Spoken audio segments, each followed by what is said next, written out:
to sportsbroadcastsolutions.com or search Sports Broadcast Solutions on YouTube. SBS, a broadcasting network for everyone. Sports Broadcast Solutions is a broadcasting network for everyone.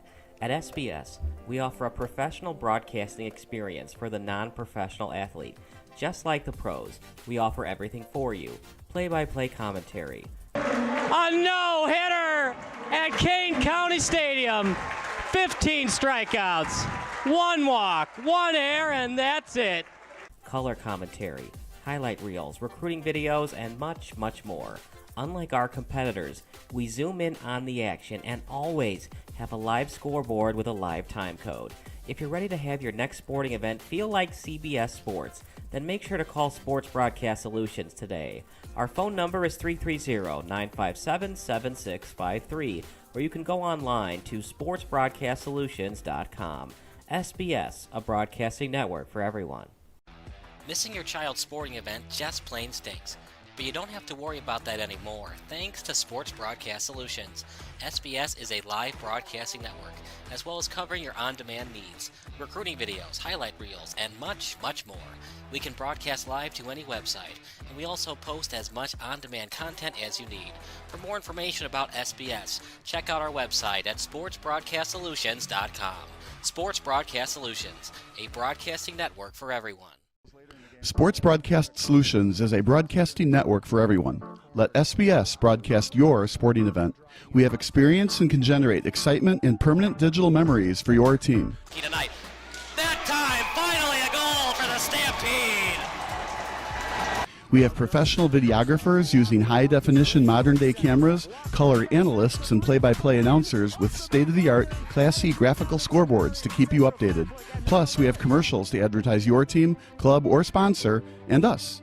Plus, we do pregame and postgame interviews. Hi, everybody, and welcome to the Postgame Show brought to you by Marion Central Catholic. My name's Kyle Smith, but my name doesn't matter. These young ladies matter. It's senior night as the Hurricanes win a battle down the stretch, 48-46. Hi, I'm Carrie Kramer.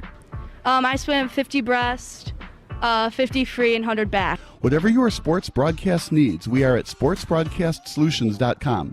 Check us out and become part of the digital sporting world. Sports Broadcast Solutions is a broadcasting network for everyone. Instead of spending hundreds or thousands with all these college recruiting sites, let us put together your college highlight reel. For just a fraction of your potential college scholarship and significantly less than these recruiting services, we got this. In addition, we put together highlight reels for teams, including high school, your club team, or travel team. My teammate gave me a great pass, and I just took it. The other team slashed me, took the opportunity, saw where the goalie was weak, and I just shot it there. Solon, O'Connor, and Marsh back on defense, and Marsh gets a blowout. We got a breakaway at 2-0. A shot, and a goal! So 3-3. The power play was officially over. Whatever your sports broadcast needs, check us out at sportsbroadcastsolutions.com. Check us out and become part of the digital world. Sports Broadcast Solutions is a broadcasting network for everyone. For those of you who would like to broadcast or live stream your event, or maybe make a highlight tape, but would like a sponsor to fund the event, SBS has a myriad of ways to advertise your sponsor during our broadcasts. We have commercials. We have on-air reads by the announcers. Albatross Physical Therapy and Wellness specializes in pain-free. We have graphics, and we have watermarks. Finally, Sports Broadcast Solutions can create a commercial for you or your sponsor. Whatever your sports broadcast needs, we are at sportsbroadcastsolutions.com. Check us out and become part of the digital sporting world. Sports Broadcast Solutions is a broadcasting network for everyone. For those of you that just want raw footage of your sporting event, but no play-by-play or color commentary, you just need us to live stream video from the event over the internet. We will live stream your event on YouTube on our Sports Broadcast Solutions channel. In addition, we also have a dedicated channel on YouTube for live streaming at SBS Livestream. And if you need multiple channels, we can utilize Facebook Livestream and Instagram Live on our channel as well. Options include commercials from your sponsors, professional scoreboard graphics are still available, and of course, yes, pre- and post-game interviews are available as an option if you want. We've been working really hard this whole summer and stuff. Whatever your sports broadcast needs, we are at sportsbroadcastsolutions.com. Check us out and become part of the digital sporting world. Sports Broadcast Solutions is a broadcasting network for everyone. We broadcast sporting events for people of all ages, including adult leagues, high school leagues, masters, color analysis, and commercials. We do pre- and post-game interviews with the players. In addition, Sports Broadcast Solutions does highlight films, including college recruiting reels, highlight films you'd see on sports news programs, and just simply highlight films for fun. Sports Broadcast Solutions also provides raw footage and live streams if you'd like. Subscribe to us and listen to our professional talk videos about relevant topics in the pro and college ranks. Whatever your sports broadcast needs, contact us at sportsbroadcastsolutions.com and become part of the digital world. This is Sports Broadcast Solutions, a broadcasting network for everyone. Check us out at sportsbroadcastsolutions.com and become part of the digital sporting world.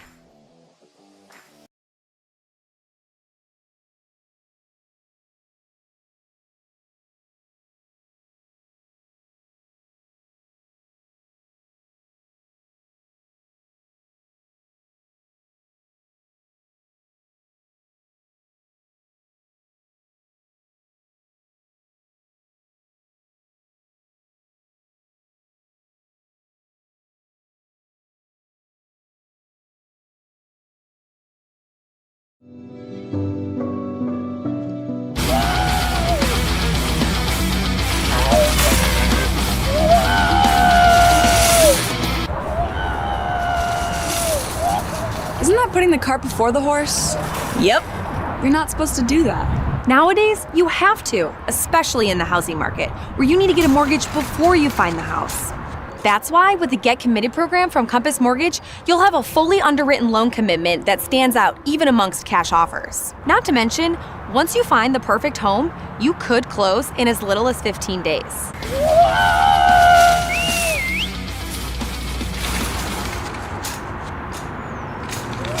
Hey, you can lead a horse to water, but you can't make him drink.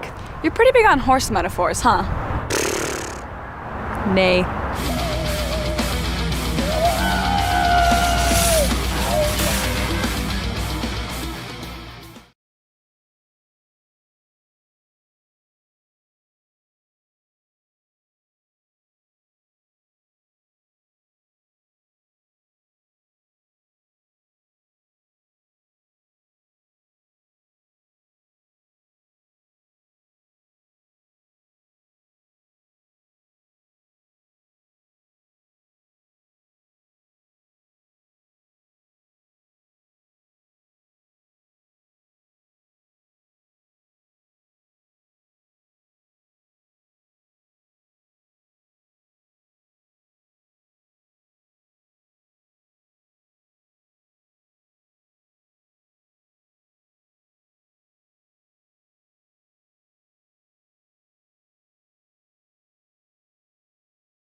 Stop what you're doing.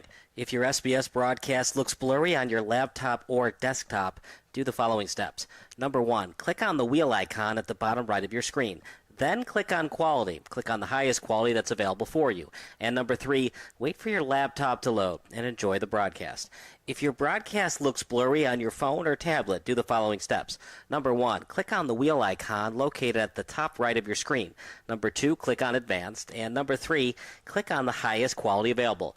If you're still having issues, type in the live chat. Thanks, and enjoy the game.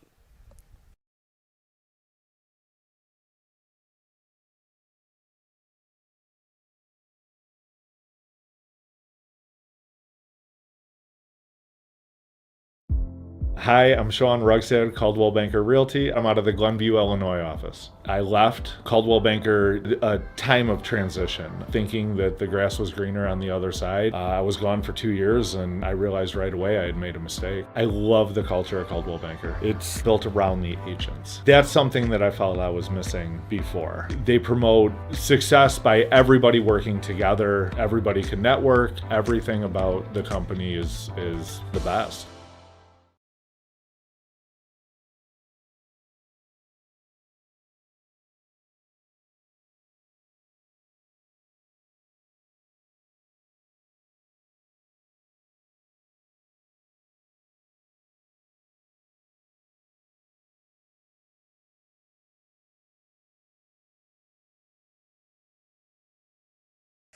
The best things in life are sweet and free too, especially when they come from Chicago's own Sweet Mandy B's. Today, we're celebrating the iconic bakery's 20th birthday. Look at day over 10. The bakery began at home with the owners baking desserts for friends and family, and then in 2002, Sweet Mandy B's opened its first storefront. They're known for their old-fashioned desserts, and they were nice enough to send us a bunch of them. Look at these cupcakes. This is what I've had when I've gone there, is these delicious cupcakes. They look beautiful. They're pretty. What do you guys have? Sugar cookie with frosting. I also recommend the molasses cookie. Oh, yes, my the best. goodness, it's That is so the good. best. Oh, I have Oreo frosted brownie. okay, and then I'm not sure what this is. It says Just dough it? just dough Oh, it. that's Look the at this. cookie Look at with this, you cookie guys. dough There's in something. the middle. Oh. Yeah, and I have a iced Rice Krispie treat that I'm not trading with anyone. You like Rice Krispies, huh? I do. That's Really? perfect. Look at I this. feel like you either five-year-old love them or and you hate them. Exactly. Yeah. No in between. All my kids' birthday Cute. cakes. This is where you get it Sweet from? Mandy B's for years and years. Yeah. Well, it. I tell you, we've been eating nonstop for today. Yeah, Oh, here we go. Stop now. Go tea. Let's see. Oh, how is it? Sugar rush. It's absolutely delicious. She's going to be ready for a nap I after think the show. so. I We'll think. be right back. Wow, the newsroom's going to have fun today.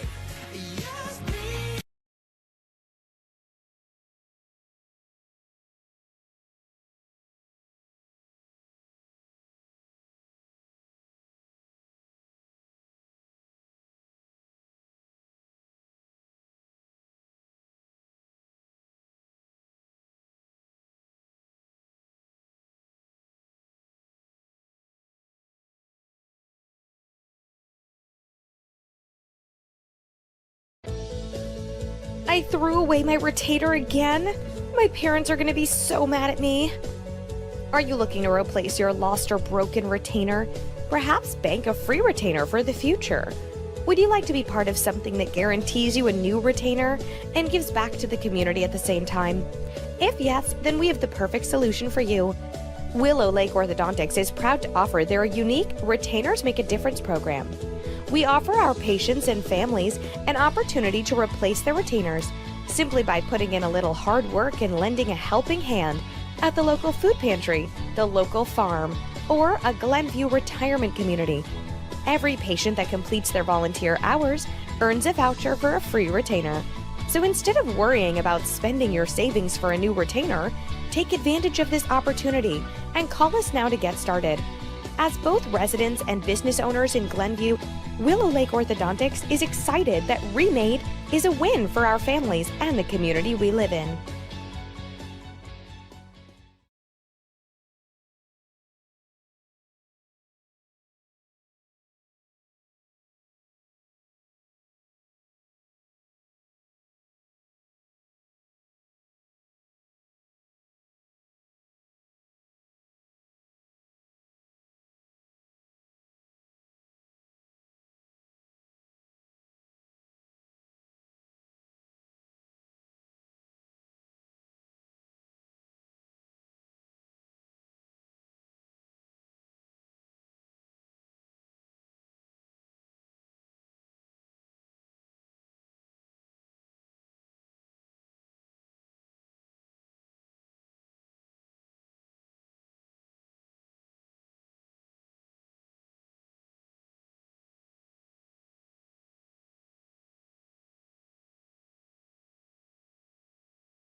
Stop by your neighborhood Ace and we'll help you get organized. 18-gallon totes, $3.99 after $1 instant savings. Ace is the place with the helpful hardware, folks.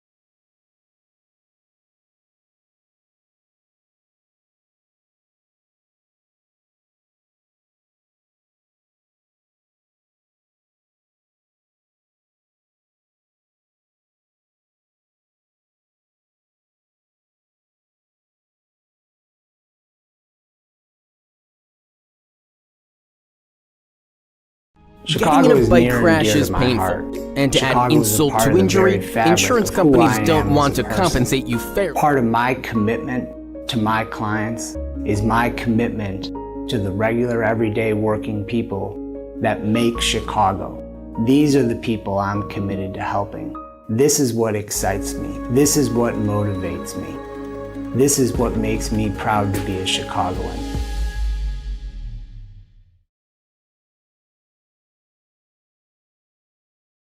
Chicago is near and dear to my heart. Chicago is a part of the very fabric of who I am as a person. Part of my commitment to my clients is my commitment to the regular, everyday working people that make Chicago. These are the people I'm committed to helping. This is what excites me. This is what motivates me. This is what makes me proud to be a Chicagoan.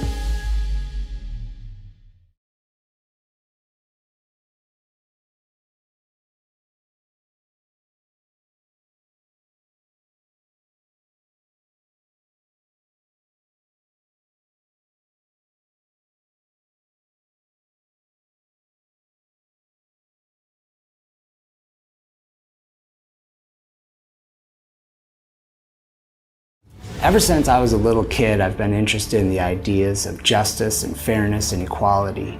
That's why I became a lawyer. I have the opportunity to advance these ideals. Now more than ever in our world, it is important that we highlight these issues. It's important that we fight for these issues.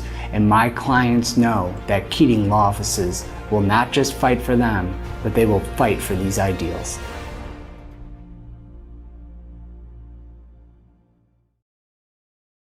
Getting in a bike crash is painful, and to add insult to injury, insurance companies don't want to compensate you fairly for all you've been through. The attorneys at Keating Law Offices are national leaders in bike accident cases with a history of success. We're available for free legal consultations with no obligation. There are never any attorney's fees unless we win your case. Contact us anytime. We are here to help.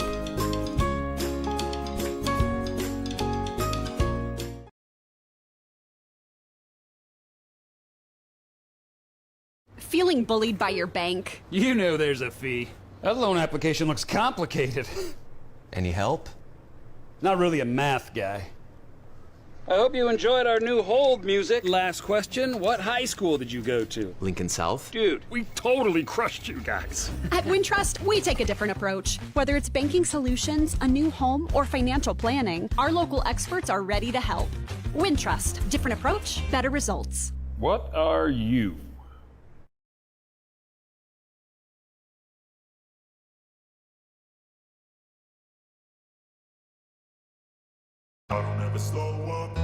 You are a seasoned loan originator. You've been around the block and have the portfolio to prove it. You should work here. You expect to be compensated fairly. You've earned the freedom to do what you're good at and the support that makes it possible. You should work here. You're a builder of relationships, a cultivator of trust, a deliverer of dreams. You should work here. You are a team player, a culture enhancer, and on most days, a smile provider. You should work here. We are Wintrust Mortgage. One of Chicago's top workplaces For the past 7 years in a row. And in case we haven't made it clear, we want you to work here. But I don't know if that can erase all the past and the pettiness, a reflection of the... When you start your paint project with Ace and our Extra Mile Promise, you'll never have to stop and run back to the hardware store. Because the Extra Mile Promise guarantees you'll get everything you need to paint in one trip or delivery is free. Ace is the place with the helpful hardware, folks.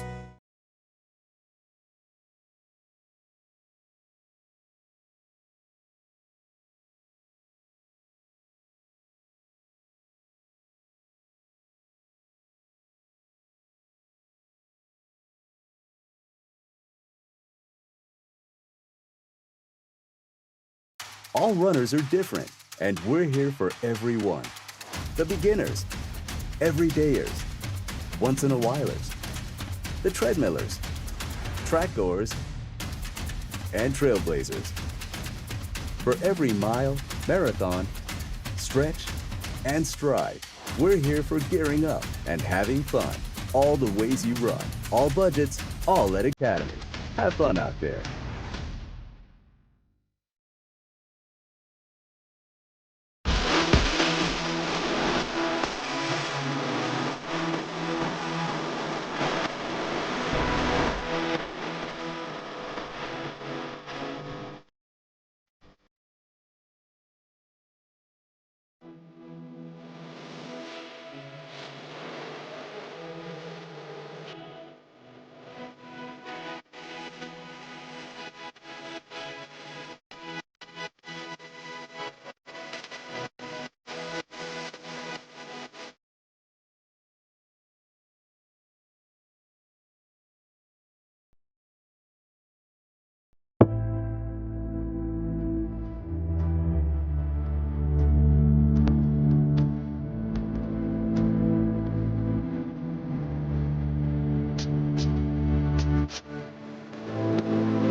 Sports Broadcast Solutions is a broadcasting network for everyone. SBS offers live telecasts on Channel 59.3, YouTube, or Twitch. We include pre- and post-game interviews with the players. You know, it started in the locker room. All the boys were getting going before the game and stuff, and we kind of found a little click at the beginning of the game, so I think that's what got us going. We also include digital live statistics, play-by-play commentary, team highlight reels, and even more than that. Go online to sportsbroadcastsolutions.com or search Sports Broadcast Solutions on YouTube. SBS, a broadcasting network for everyone.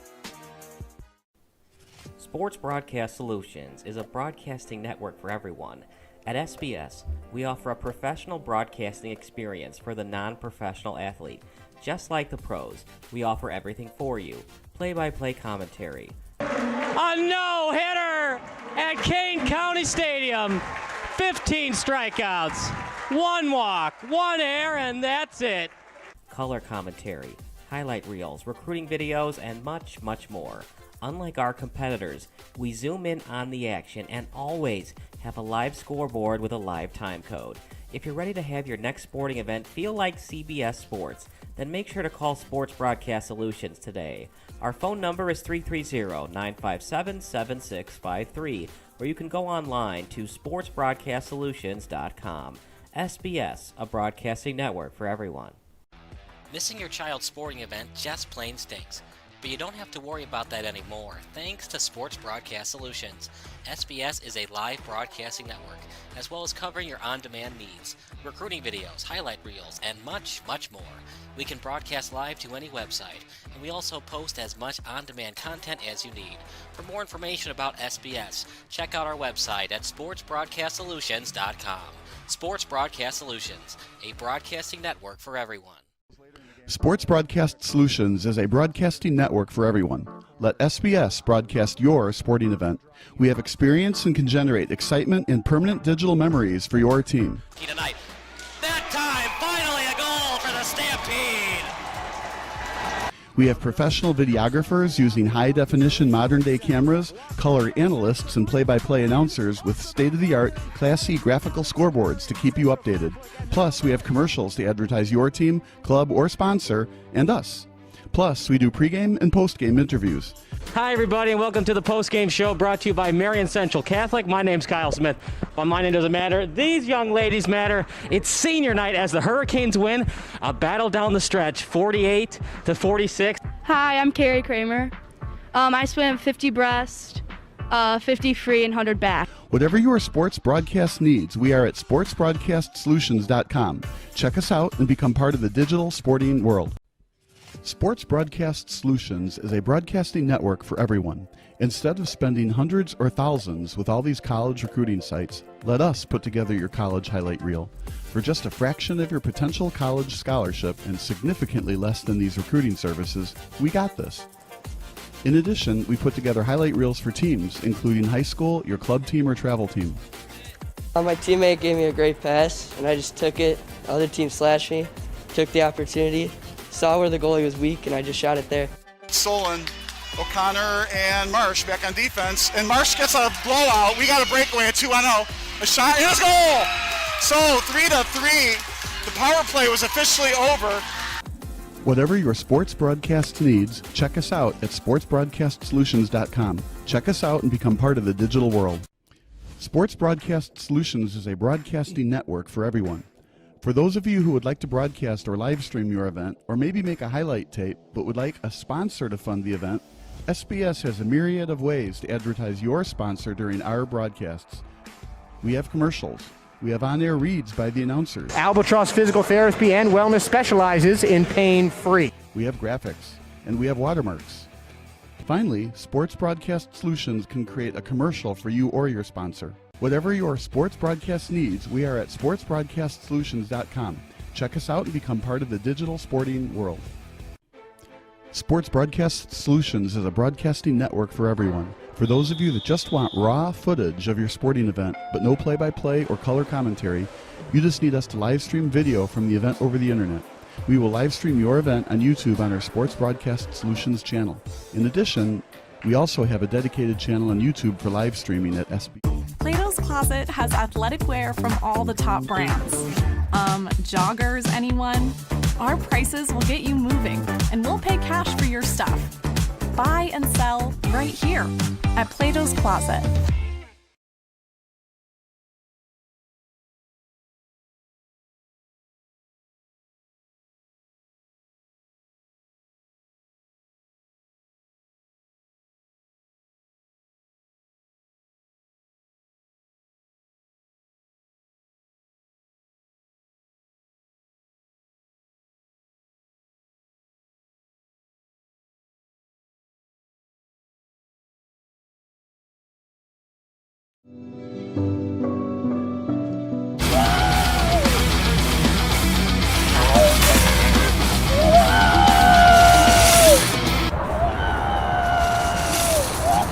Isn't that putting the cart before the horse? Yep. You're not supposed to do that. Nowadays, you have to, especially in the housing market, where you need to get a mortgage before you find the house. That's why with the Get Committed program from Compass Mortgage, you'll have a fully underwritten loan commitment that stands out even amongst cash offers. Not to mention, once you find the perfect home, you could close in as little as 15 days.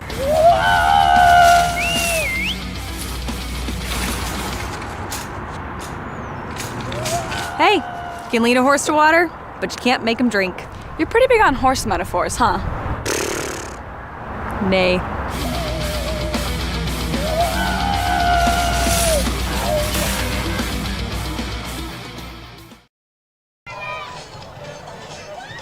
Sam Corbett here with Luke Wild's pregame 5-1 Benet.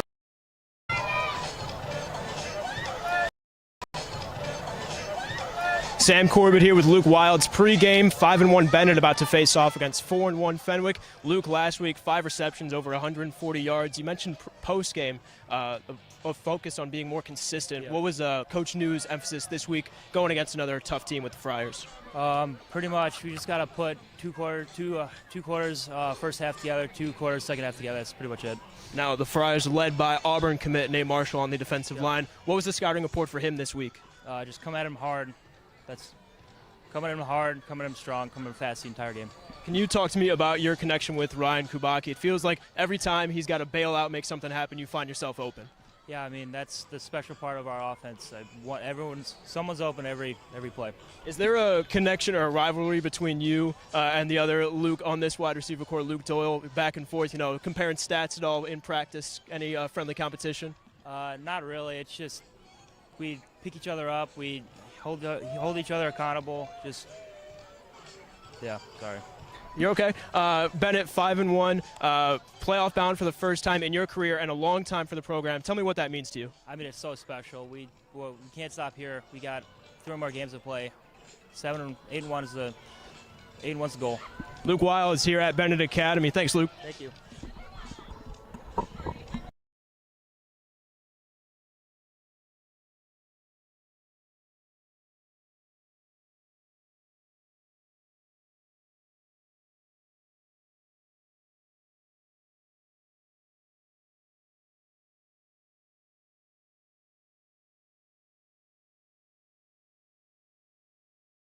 If you give your PIN or password over the phone, you might as well wallpaper your room with cash. Why don't you just use $1 bills? Okay, these will come right off. It's just hot glue. So they can take it back, right? You go, careful, careful. Oh no, something spilled over here.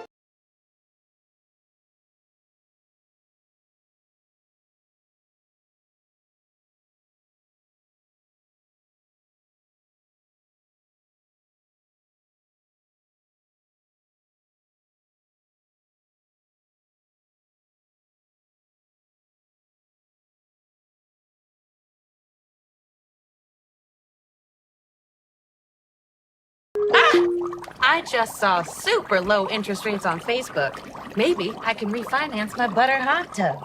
Yes on the butter, no on the link, Karen. Social media scams rob Americans every year. You're giving away your money to a hacker in a hoodie.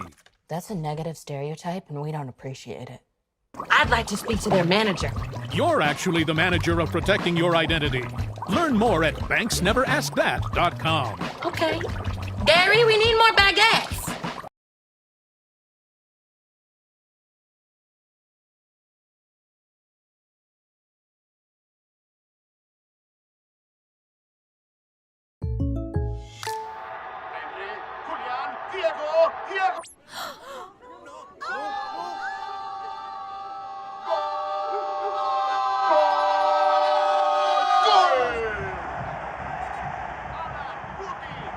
They're my neighbors.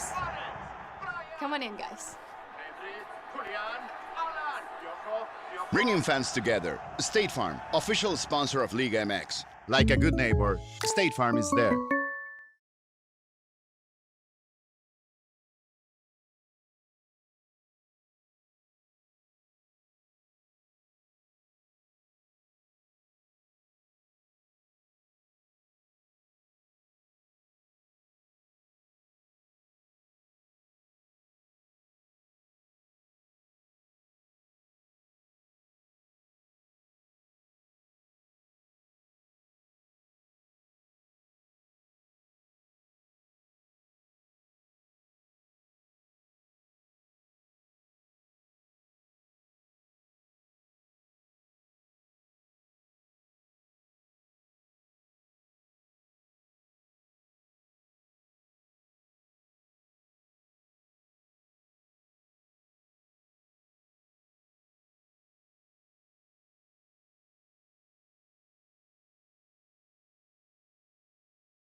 There are only two kinds of people in this world. Those who get committed and those who don't.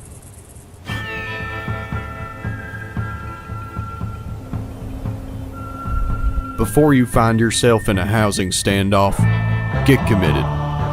Visit our website to learn more.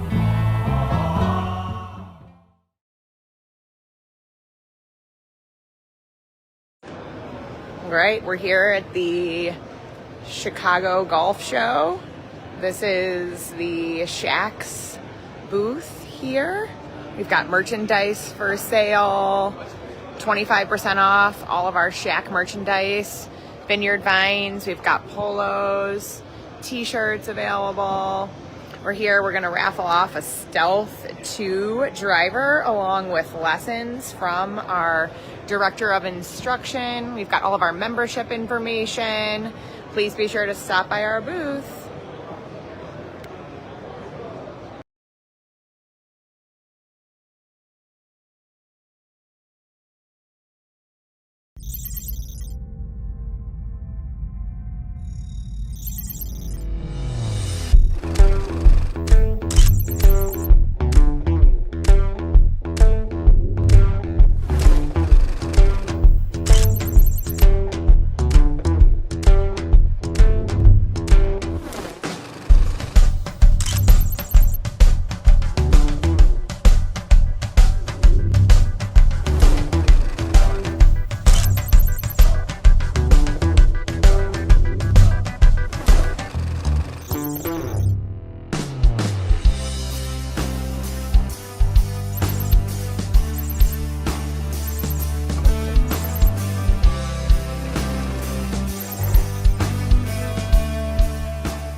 Illinois' top-ranked orthopedic and spine practice, Midwest Orthopedics at Rush, is now in Joliet. See a world-class specialist close to home. To be your best, see the best.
Before we celebrated this special night, before we fell in love with our home all over again, we searched for a company to handle our entire remodel, from architecture and material selection to permits and complete construction with impeccable design. We found Airroom. Visit the Airroom Design Build Center in Lincolnwood to explore your home's potential. Airroom. Architects, builders, remodelers. Your project begins at airroom.com. For over 60 years, Airroom has been creating award-winning kitchens carefully executed by our in-house team of designers and remodelers. With a renewed focus on spending quality time at home, Airroom has created its most affordable kitchen transformation program yet. Introducing the Revive Kitchen, Imagine custom-made cabinetry, quartz countertops with a waterfall-wrapped island, soft closed drawers featuring walnut interiors, even an invisible phone charging station in multiple colors, styles, and configurations designed to fit almost any home. Over 14 upgrades in all. Call the number on your screen to set up a free design consultation, which includes 3D color renderings of your project. This limited time introductory offer can be yours for as little as $4.99 a month with zero money down or zero interest and installed in as little as 3 weeks. The Revive Kitchen with all the luxury and experience Airroom is known for.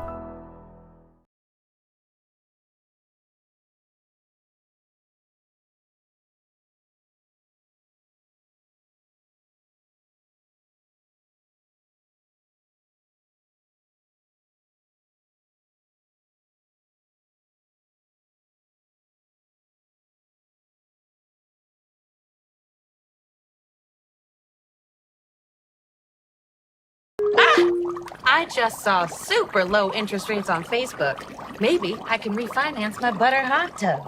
Yes on the butter, no on the link, Karen. Social media scams rob Americans every year. You're giving away your money to a hacker in a hoodie.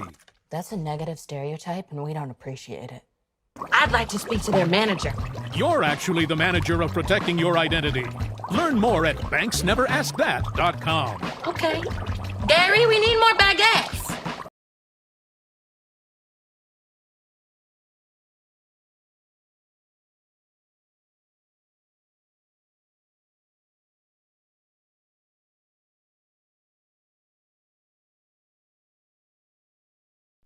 This is Sports Broadcast Solutions, a broadcasting network for everyone. Good, looking sharp in both crews. This is really an excellent race. St. Ignatius at that 34-35. You can hear the fans here.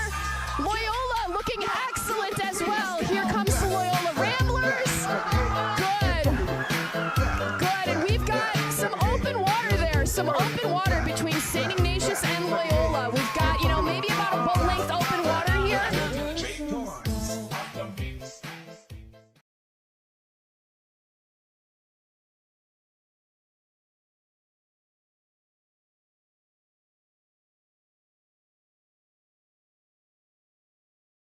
Stop what you're doing.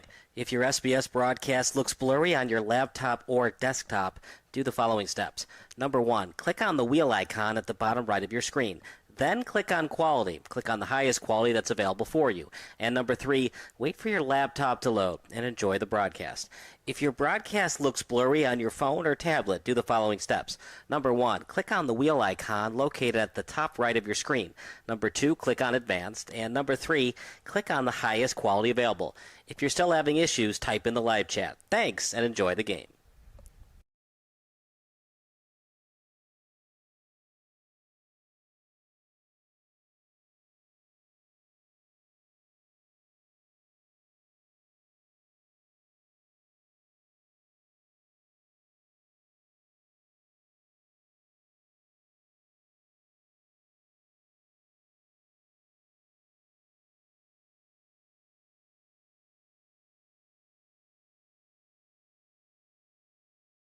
This is Sports Broadcast Solutions, a broadcasting network for everyone. Check us out at sportsbroadcastsolutions.com and become part of the digital sporting world.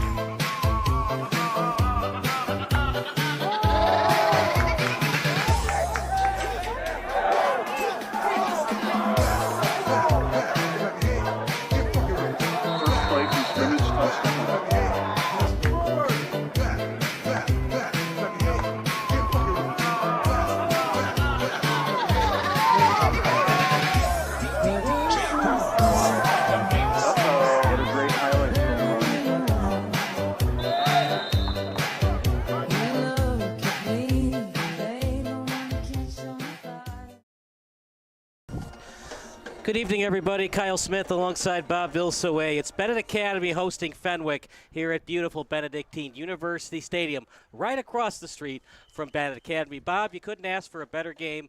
Both teams are 5-1.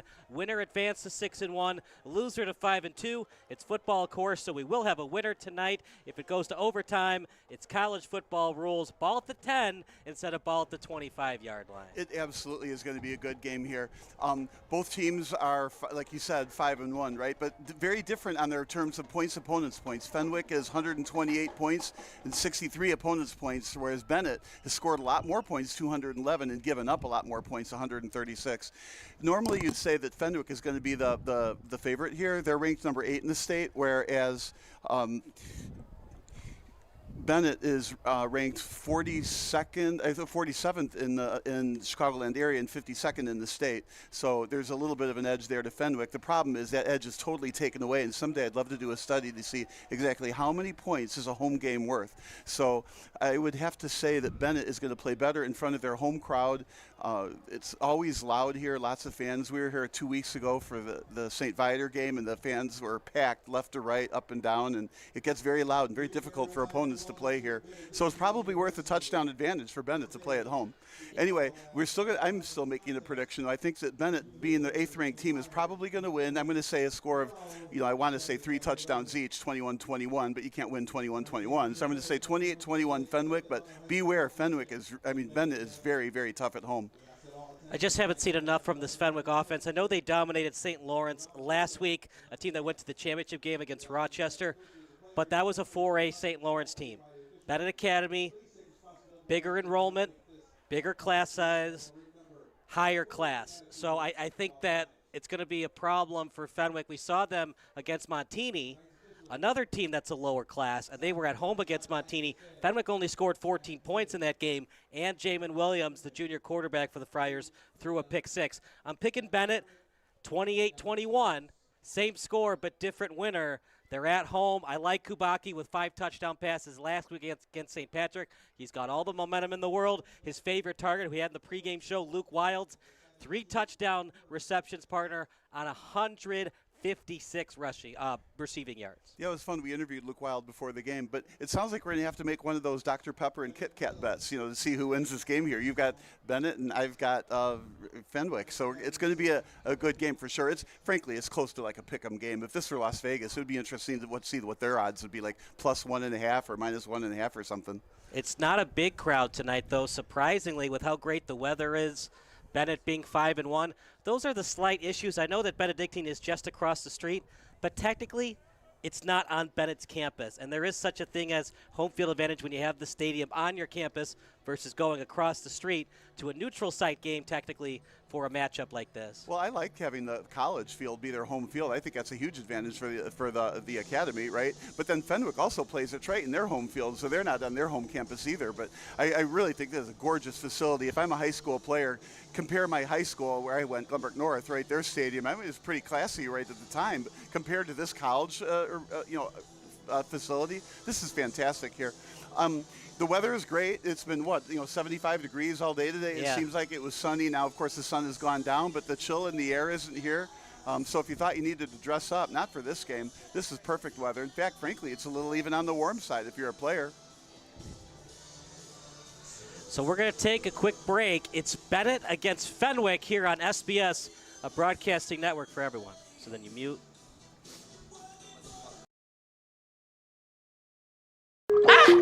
I just saw super low interest rates on Facebook. Maybe I can refinance my butter hot tub. Yes on the butter, no on the link, Karen. Social media scams rob Americans every year. You're giving away your money to a hacker in a hoodie. That's a negative stereotype, and we don't appreciate it. I'd like to speak to their manager. You're actually the manager of protecting your identity. Learn more at banksneveraskthat.com. Okay. Gary, we need more baguettes.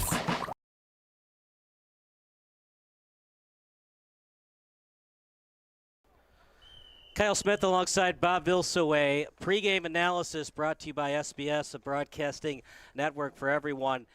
Bob, it's a Fenwick team. They only lost by 1 point to Joliet Catholic, and the only reason they lost by 1 point, They did the old Jim Harbaugh analytics. They went for 2. An intended pass from Williams to Nate Marshall, the 4-star recruit, incomplete, lost by 1 point. For Benet, they were on the road. I know it's a hostile environment at Mount Carmel, but still giving up 27 unanswered points to Mount Carmel. Can't have it if you're head coach Pat New. Those are the records going in. Other than that, each team has won 5 games technically. Fenwick has one of those wins as a forfeit. De La Salle ran out of players, so they had to forfeit the rest of their season. I like the gamble, though, going for 2 points. The trouble is, with nowadays, people look at the records and the points, opponents' points, things like that, and they don't really look at the strength of the opponent, right? So if you make that touchdown, you win the game, and that's all good, right? But then you don't make that score, and then everybody looks, oh, you've got a blemish on your record. You lost a game.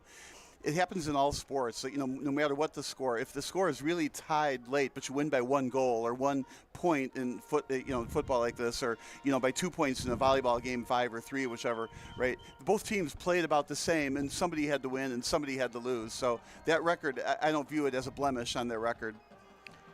Final thoughts about the game, Bob? You said 28-21 Fenwick. I said 28-21 in favor of Benet. At SPS, we like to do the 3 stars of the game.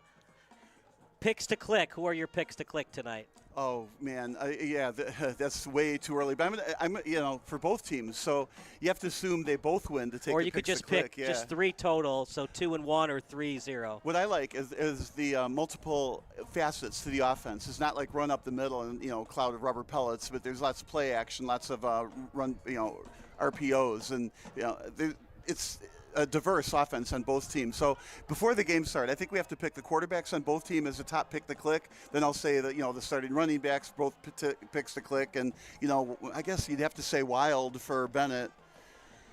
Don't forget about Luke Doyle. He's the cousin of Kathleen Doyle, who played in the WNBA. He's having a great year. Wilds is probably their best player. Rogowski's the second best, and then Luke Doyle a very close third. Well, and it's so hard to judge that too, because there's still different positions, and it's just hard to project that in my view. But picks to click. That's a good one. I should have thought about that earlier. We're going to take a break. National anthem coming up next here on SBS. I'll just go off the Nat sound. Just stay with that. I invite everyone to please stand, remove your caps, and bow your heads in silence as we ask God to extend His blessing upon our gathering here tonight. And then, please remain standing for the singing of our national anthem as we honor our great nation. Let us begin in the name of the Father, and the Son, and the Holy Spirit. Amen. Heavenly Father, as we come together for this contest, we ask for your blessing on all gathered here tonight. In a special way, we ask you to bless these athletes. Keep them safe from injury and harm. Instill in them respect for each other, and give them the courage to compete today in a manner by which their words and actions are pleasing to you. Strengthen all gathered here today in the fulfillment of your commandment to love your neighbor, through a spirit of sportsmanship and respect for teammates, coaches, officials, and members and fans of the opposing team. Help us to live out this commandment as you taught us. We ask you, Heavenly Father, to grace all those here today with your peace and joy in their lives. And let us now join together as one family in faith, in prayer as Christ himself taught us. Our Father, who art in heaven, hallowed be thy name. Thy kingdom come, thy will be done on earth as it is in heaven. Give us this day our daily bread, and forgive us our trespasses, as we forgive those who trespass against us. And lead us not into temptation, but deliver us from evil. Amen.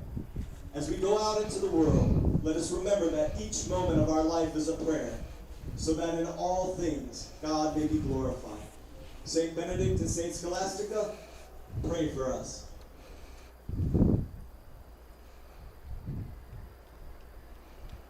At this time, we ask you please continue rising and join in the playing of our national anthem, played tonight by our Benet Academy Marching Band.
And a very nice rendition done by the Benet Academy Marching Band.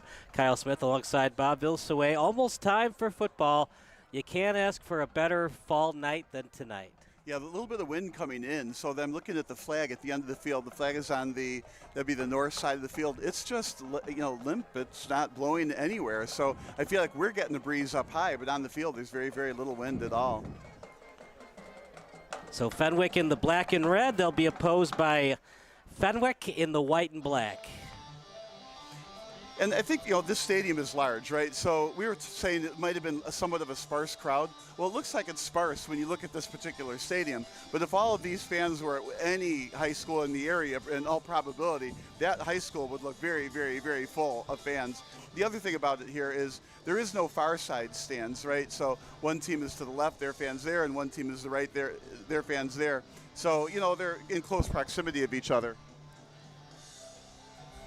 Taking a while for this game to start, Bob. It's almost 7:30. We still haven't had the pregame run-through of the cheerleaders for Benet. Fenwick to one knee. Matt Battaglia, pick to click. We talked about him earlier. Jack Paris, one of the captains of this team.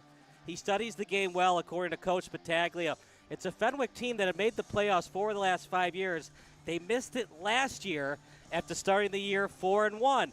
Good news for Friar fans. If for some reason they lose out, they still get in at a 5-4 record. But the Friar fans aren't thinking about that. They're thinking about going on the road in a tough place to play to move to 6-1 for the Fenwick Friars. I feel like when you want to be a good team, it's like a step function, right? So you have a junior and they have to get a lot of practice. Then they become good when they're a senior. And sometimes you're in a spot where you've got senior quarterbacks and sophomore or junior receivers. And then when you finally get those sophomore and junior receivers to be senior receivers, then you end up with a sophomore quarterback. So it's hard to be consistent and be on top every year. So every now and then you're going to run into that year where you just don't have the right players at the right position with the right maturity and skill level yet, but they will be good next year kind of a thing, and I think that's what happened to Fenwick in that case. It's a Benet team that has not been to the postseason since 2019.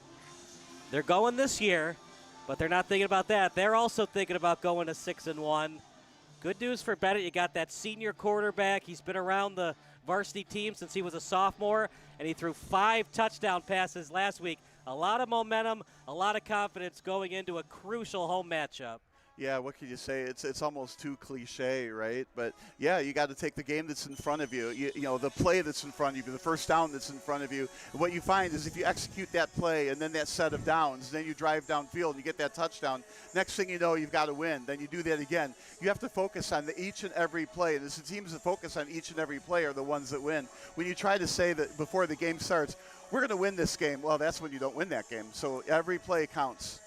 Right, and when a mistake happens, you just got to move past it, learn from that mistake, but don't self-consciously think about what went wrong and have Murphy's Law in the back of your head thinking, oh, no, here we go again mindset. Yeah, see, both teams are well coached, and I don't foresee a lot of turnovers in this game. That's why in my prediction, I went kind of high with the score, 28-21. A lot of times in these games where there's a lot of turnovers, you end up, traveling 60 yards downfield, then you fumble or you don't make your fourth down at the other end, or you throw an interception, then the other team has to travel 70 yards, and they don't get any points. So I think today, though, you're going to see the ball does move up and down the field, and points will be scored. But the defenses will step up, and obviously Fenwick's a little bit stingier defense, but of course that's all about the opponents that they've played more so. So if they both played the same schedule, what would the points opponents look like? To me, the record is important, 5-1, but it's the more important thing is the strength of schedule and how you fared against that schedule. And at the end of the year, I think that's how teams should be seeded. That's how you tell which team is going to win. We're going to see how good this Fenwick team is. They got Benet tonight. Next Friday, they're against Mount Carmel. Don't panic if you're a Fenwick fan. They only lost by 12 points at home last year to Mount Carmel, and they had a different quarterback. Jamin Williams has taken the snaps this year.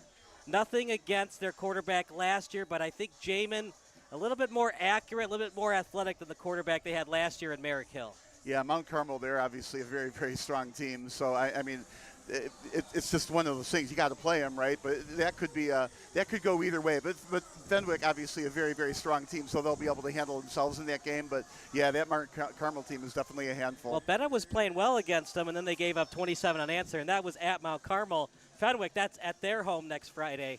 So we'll see. And they only lost by 12 last year to the Caravan. Jack Elliott playing for the Caravan again next Well, year. I feel like if our analysis is right, both teams here are relatively even, right? Even though the rankings are 8 and 42nd, right? But then Mount Carmel won by a lot, right? And then Fenwick is yet to still play them. So here we go. Noah Sir to kick off. It's a decent kick, and it'll go into the end zone. Automatic dead ball at the high school level. Touchback, 1st and 10 at the 20. And here comes the Red Wing offense. Yeah, if you have a kicker, kick it into the end zone. I think it's better to take the ball at the yard line, right, than give it a chance for a return that could go all the way, right? So if you can kick it into the end zone, you need to. And, of course, I gently tease about this. If you don't kick it into the end zone, you got to go raid your soccer team. Too many players know how to play soccer here and get a good kick to start the game. So here we go. One in the backfield. That's Redgowski had a 73-yard touchdown run against St. Viator a couple of weeks ago. Yeah, we're going to see a lot of him today. Kabaki in the pocket over the middle, and was that accidentally touched by an offensive lineman? We're going to watch our replay in a second. Yeah, it almost looked as though he actually caught it. The referee might have thought he caught it, so he wanted to make sure the ball hit the ground first. Right, yeah, that was a heck of a play. So in a zone look from Fenwick, it was a snap to Kabaki. It was deflected. It looked by Marshall, got a piece of it. Yeah, I think the referee was looking to see if it actually got caught after the deflection. So 2nd and 10, ball at the 40, 11:53 on the clock. Yeah, I think you'll see a run after this. Try to shorten that 3rd down pass. It looked like and a fumble. There's a fumble. Uh-oh. Did Fenwick get it? Yep. No, I mean, Fenwick got it. Benet somehow got it back as Luke Doyle was there on the play. So clock continues to run with 11:36 to go. That'll make it 3rd and 10 as they have it on the Jumbotron right now. I thought they lost a couple yards. I actually thought they lost the football there. So the ball is spotted near the 15, so they're going to change that on the Jumbotron. It's now 3rd and 15, ball on the 15. So it feels like it's against the wind pass, but the flag is not moving. So 3rd and 15, one in the backfield. That's Redgowski. 3 wide receiver set. Obvious passing situation for the Red Wings. Clean pocket for Kubaki. Steps into his throw. Bad pass up in the air. And the tip drill goes the way of the Red Wings as it was not picked off. Very shaky right now for Kubaki in this Red Wing offense. Yeah, I didn't like that pass. It looked like it went into triple coverage. It was almost as if, okay, coverage, I'm going to throw it right there. Get ready. Here it comes. And then he only had one receiver there and like 3 defenders. Then, like you said, the tip drill ball went way up into the air, and it was anybody's ball. There you see the triple coverage. Or there we see the triple coverage. And it almost was caught that time by Ben Albert. Here we go. And now we're going to get a punt. Hopefully the punt that'd be golf. Yeah, they're going to putt this ball away. Need a big punt here if you're the Red Wings. It's something they've struggled with in the past, the punting game. It's probably because they don't do it a whole lot, right? Left-footed kick, not a good one. And he did not signal a fair catch, so Montgomery is going to be tackled backwards. Dangerous play part. Early on in the game, you'd like for him to signal fair catch, have good field position for your offense. Especially, that punt didn't even get to midfield, right, in that scenario. Absolutely fair catch it, take the ball, don't risk the fumble, and move on. You know, Parter, you look at the roster for Benet, and they have Daniel Flores listed as a kicker, but he's not listed as a punter. He's listed as a place kicker and a linebacker. Well, it makes you wonder. We don't know what goes on in practice and what sprained ankles or knees or whatever that the players have, but that was not, like you said, a great kick. And, that's going to affect the game maybe on 4th down when they're at midfield later on. So 10:47 on the clock, a little quick pass, and down the sideline he goes as it was delivered to Andrew Bajorson. See, I feel like those yards were gained too easily. A little short pass out to the left, right, and then got around the edge, and you got a 1st down on one play. So if they can keep playing like that, they're going to earn their number 8 ranking and win a road game. So Jamin Williams, the junior quarterback, he split time with Hosty in the first game of the season. Clean pocket. Down the field, he's got Bajorson wide open. Touchdown, Friars. The visiting team strikes first. They just made that look way too easy. 2 passes to the left side of the field, 1 short, 1 deep. 2 plays later, they've got the lead after that short punt. Fenwick made it look real easy. You know, we had questions about the offense. I think the questions are no longer there, Bob. That was way too easy. Blown coverage that time for the Red Wings. The coverage from Jack Getz, and he was nowhere to get the wide receiver on that play. They go for 2. Here's Williams, run up the middle. Actually, it might have been Marshall. It was a wildcat to Marshall and a touchdown for the Friars. Right, 8-0. I like the aggressiveness behind that. It's the right guy to get into space. He's not that slow either. He's a defensive end. He doesn't have, Darius Hayward base speed, but he can get out there if you run him in wildcat every now and then. I don't think Benet was ready for it. I wasn't ready for it. Well, and it almost looked like they didn't want to tackle him. I mean, that gets very, very scary, down 8-0, and they know that they can gain yards in the air. They know they can gain yards on a wildcat with Marshall. I mean, it's trouble for Benet here. So here we go. Kubaki almost threw a pick. 2 plays, a nice play to Bajorson, and then a touchdown pass to Bajorson. 2-point conversion. It's already 8-0. Right, and that's the scary part there is all 3 plays were executed beautifully for yards downfield, right? And now Benet didn't look like they could move the ball at all in that first set of downs. Now it's going to get better, and they're going to make some adjustments. So the ball's going to be placed on the 40-yard line. But right now it's not a good start.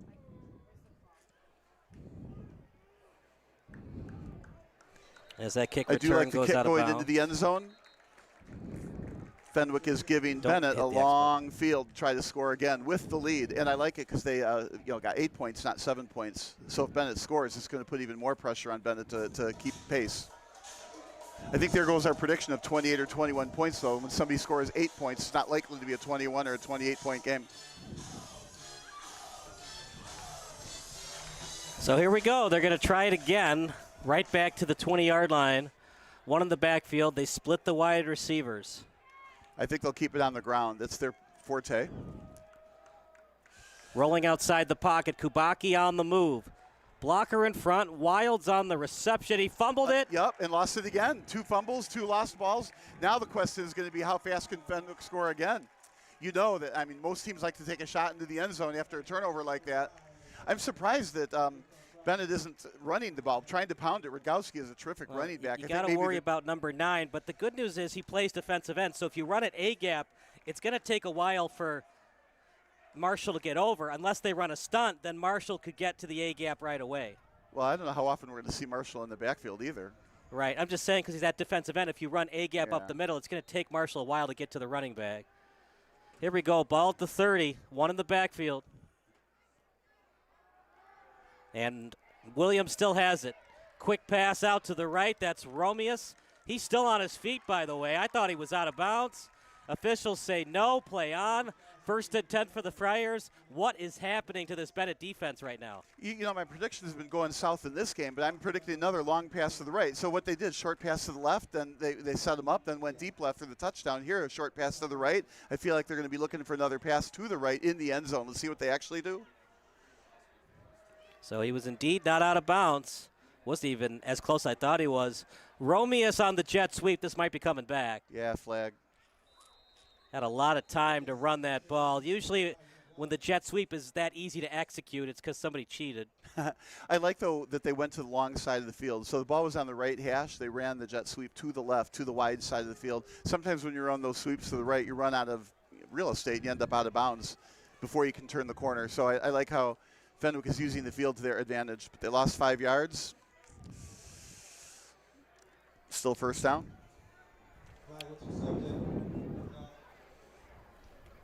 They do have a pretty decent kicker in Noah Sir, but unless it's like 4th and 8 at the 19, I think they're going to go for it. Yeah, we talk about this. A lot of these games are like video game football. They're just going 4 downs. And you really want to make it hurt against Benet here.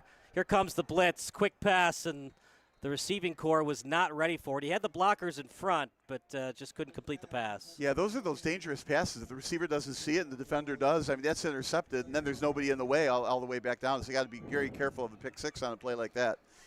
2nd and 15. You don't need to get all the yards back on this play. You'd like to get at least 5 back, if not 8 or more. So this is where I think they'll do something to the left side of the field, again, the wide side.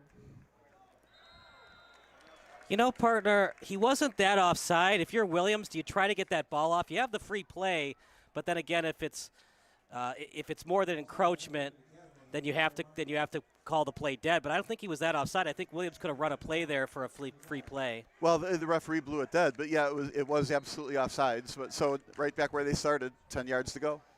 So back to the original line of scrimmage. Williams in the pocket. I don't know if that was his best read either. It was double covered, and it's an incomplete pass. It's so easy for us up here, didn't make the best read. Again, they threw it to a receiver who was double covered. That's absolutely not the best read. But sometimes, that little ticker goes off in your head, 1 second, 2 second, 3. Boy, that ball better be out of your hands. He might have had a receiver over the middle. Wilds was covering at the safety position. Let's see, partner. You got 3rd and 10 at the 12. So it's a 29-yard kick. That's a chip shot for Sir. Williams gets outside the pocket. Hang on to that ball, Williams, and he does. And I would assume they're going to kick the field to go up 2 possessions. That's a good assumption, but I can't help but think, let's see, 4th and 5 to go. They're inside the 10. They feel comfortable in this game so far that Benet hasn't been able to run anything. So I wouldn't be at all surprised to see them go for it on 4th down. I wouldn't be surprised to see a quarterback sneak or at least an option. You could go for it. You got all 3 timeouts. They were offside a couple of plays ago. Can you draw them offside to get the first? You like to say hard counts in these spots, but I think they'll hike it and do something. Let's see. It's fun to watch this unfold, but man, if they get another score this early. Is there a huge difference between 14-0 and 10-0? We're going to find out. They do go for it. Williams to the end zone. Incomplete. Questionable decision by Coach Battaglia. I would have kicked it. What would have you done? What would I have done? I think I would have gone for it, but I think I would have run the quarterback rather than a pocket pass on that. So in both cases, let's say they wouldn't have made it. So in both of our cases and the coach's case, we left 3 points on the table, we think. Now, what are the odds of that field goal going through? 90%, 75%? Right. We're not real sure. But in the meantime, they got an 8-0 lead, not 11. He threw a line drive pass. Would you have liked him to throw a 50-50 ball? The wide receiver was behind the linebacker. When he's behind him like that, maybe you throw a 50-50 ball where only a wide receiver can get it. Well, and was he really rushed when he made that throw? Totally he needed to put some air under the ball because the defender was in the way. He would have had a very little window to get that ball into. Running play. Well, you're wondering why they weren't running the ball. That might be why. Well, I still think Rogoski is going to get loose in this game. I mean, he's a great back. They've got good blocking. They're kind of more of a, they run, but they do a lot of play action off that run. You got to run it a couple of times. You got to be able to keep the defense honest. You don't want to do what the Seahawks did last night, 52 passes for Geno Smith. That's not winning football. 2nd and 11, ball at the 6, but you got to get out of the danger zone right now. Yeah, it is danger. 2nd down, they're backed up in their own inside the 10. 8-yard line. He's had time to throw, so the pass protection's been there for the Red Wings. Clean pocket for Kubaki over to the sideline and dropped. Not the greatest pass. It looked like it was deflected. But I'm not sure, but it looked like it was deflected, and that's why it went behind the receiver. Yeah, he was trying to get it to John Erickson. We'll watch it on replay in a second. I'm going to blame Kubaki on that one. Just wasn't a great pass. Well, see, it looked like it got tipped right there. All right. Yeah. So blame the quarterback for having the pass get tipped, right? Yeah, the quarterback gets blamed for everything. That's why they're the quarterback. You have to get you get the credit and you get the blame. 3rd and 11. Again, tough to go downfield. If you don't get the first, you got to punt. Rolling outside the pocket, on the move. Nice pass. And trying to get that ball out. Still on his feet, and Erickson gets more yards after catch. That was impressive running, yards after catch.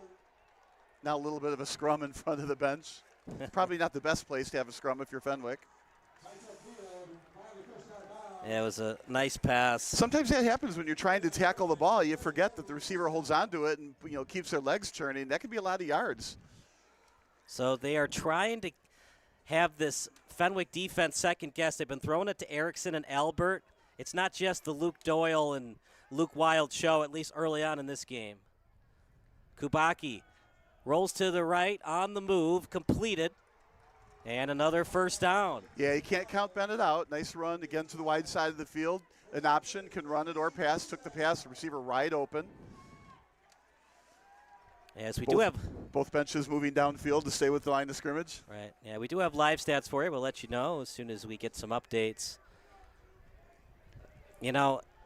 I would have loved to kick that field goal because I do think there's a difference between 10-0 and 7-0. I think you would have given your defense an added boost of confidence being up 2 scores. Meanwhile, Kubaki downfield. How did that get completed? Luke Doyle. It seemed like that ball hung out forever, and Doyle somehow makes the catch. Well, that's what happens. The receiver gets behind the defense, right? And the defense has to be very, very careful. If it's underthrown, the receiver comes back, and there's a collision. It's also a penalty. So they made sure there wasn't a collision, but that resulted in a really nice catch. You could see the frustration from Fenwick's end. It looked like Flueke or Hendricks both had a chance to pick it off, and at the end of the day, Doyle gets credit with the big play. One in the backfield. Clean pocket for Kubaki. Over the middle, and a lot of defenders around it. The closest one was Tommy Thies. Yeah, he was lucky that also wasn't picked off. That was read very, very well by Fenwick defense.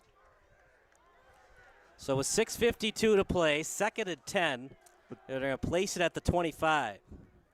Benet obviously proving they can move the ball. Having trouble running it, but the passing game has definitely been there. Hard count, Fenwick not fooled.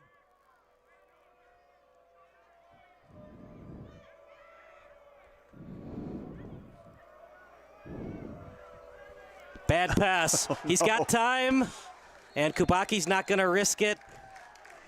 I agree playing it safe there, but at the same time, if he picks that up, he might have had time to roll to the left one more inch and throw it out of bounds for the incompletion. Yeah, maybe. I think there's probably, thousands of coaches in the United States and probably thousands of coaches that would have said fall on that ball. I get it. It's just you have so much momentum going your way. If you could somehow pick that ball up, scoop it up, and throw it out of bounds for an incompletion. Well, it would have been 12-yard difference. 3rd and 17 now. Screen pass, and Fenwick not fooled. Flag on the play, might be on the Red Wings. It's holding. You can see it. But I think they might decline this, take the completion, and then you'll lose it down. He didn't get any yards, so I would decline. Right, yeah, I would too. If he had gotten yards, I would have accepted it. Well, yeah, he didn't get much yardage at all on that. I would decline. Give him one down to get this first down. Sometimes if you're in field goal range, you want the yardage. This isn't that time. We've seen Flores in warm-ups. He can make kicks like this, but I wouldn't do it this early on in the game. No. I think you'll see a punt. The question is, where will it be downed? We've seen Kubaki punt as well, but Flores should be in punt formation. Now, if you kick it to the end zone, the ball comes back out to the 20. It's only a net of, about 13 yards, 14 yards. So they got Nicholas Durbis out to kick. At least I thought I saw 16. Flores is 6. Nobody back to catch this. Should be Flores. I think that's interesting on Fenwick's part. I'd have somebody back. Terrible punt. Flores. Well, that's what they wanted. So you got to go inside the 20. Didn't get the good roll, though. And here we go. Ball going to be placed at the 22, and Fenwick's offense coming back out on the field. Just a net 12 yards on that play, which was the 12 yards you wanted him to get back by picking up the football and throwing it out of bounds. What people might not be aware of that are watching the broadcast, if you go for a field goal at the high school level, it's not where the holder is. It's an automatic touchback. You can still return the kick for a touchdown. At the end of the day, it's a 2-yard difference. If you had tried to kick the field goal, you might have gotten 3 points. If you miss it, the ball gets placed automatically at the 20. As that running play, positive yardage, and then he's going to get at least a yard or two before forward progress was stopped. And in high school, what we're starting to see are YouTube videos of you being like 60 yards away from the field goal post. They're still place kicking the ball because they feel like they can kick it farther off the tee than they can with a punt. So that rule one of these days is probably going to have to change. Here's a handoff to Morgan. As Morgan, he's got a lot of patience. We saw Nino Samir last year, but one of the reasons Jalen Morgan stole that job from Amir, the patience has been there for Morgan. Up tempo here. I like that run along the line, then cut upfield for 7 or 8 yards. This is a pass back. Pass. I think he caught it. As Benet read it all the way. Doyle was there. Yeah, it was very well defended. So you got 4th down and about 2. Decision time here for Fenwick. Now, if I'm Fenwick, I think I'm comfortable going for it just a yard and a half away because especially in high school, usually you get the mark. They're going in with no huddle here. All they need is they're going to do the tush push. Interesting.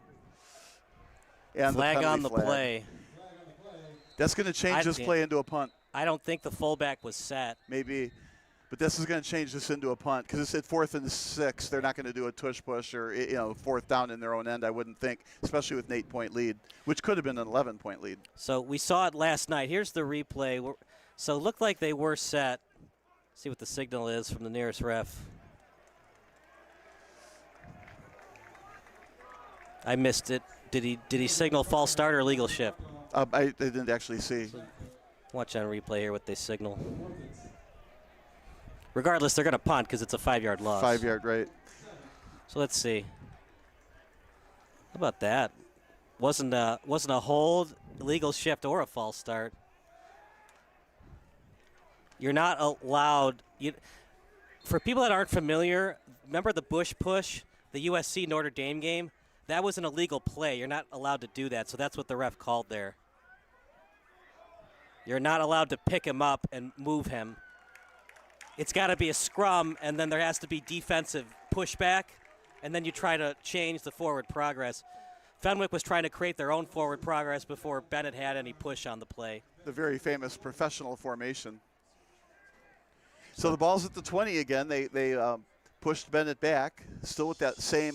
I call it a 1-score lead, but whenever it's 8-0, to me in my brain, it's a 2-score lead because you got to get in the touchdown twice, even though the second one is only 2.5 yards out. It's one of those things because if USC had lost that game against Notre Dame, they wouldn't have been in the national championship game, that famous national championship game against Texas, the Vince Young game against Matt Leinart. But here we go. Benet, how about this? They're at the 20 again. Yep, just by chance this time. Nice pass by Kubaki. Starting to get into a rhythm a little bit. And no fumble that time. So they moved the ball. They didn't fumble. They got second in about 5. Got it to Joe Rohde that time. It's a very sure-handed play. Just, play action, pass short, out in the flat. They've had their opportunities. Just haven't been able to put points on the board yet. Well, they've hardly moved the ball. They did have it at the 25, and then the bad snap. What would a football game be in high school without a bad snap? I like the play call. Here goes Kubaki. In the open field, he's dangerous, and it showed on that play. If he wasn't tripped up, he had a chance to go to midfield or even better than that. Yeah, you want to give that tackle an A+. Like you said, if that wasn't made, 2 steps quicker, he turns the edge, and he's gone. So it was good play, first down, and Benet on the move again, despite not having scored yet. Waiting for a number on the open field tackle, but that was a nice play. Looked like Thies. Tommy Thies, he's an excellent player, showed on that play. 1st and 10, ball at the 34. Another high snap. It's been a struggle.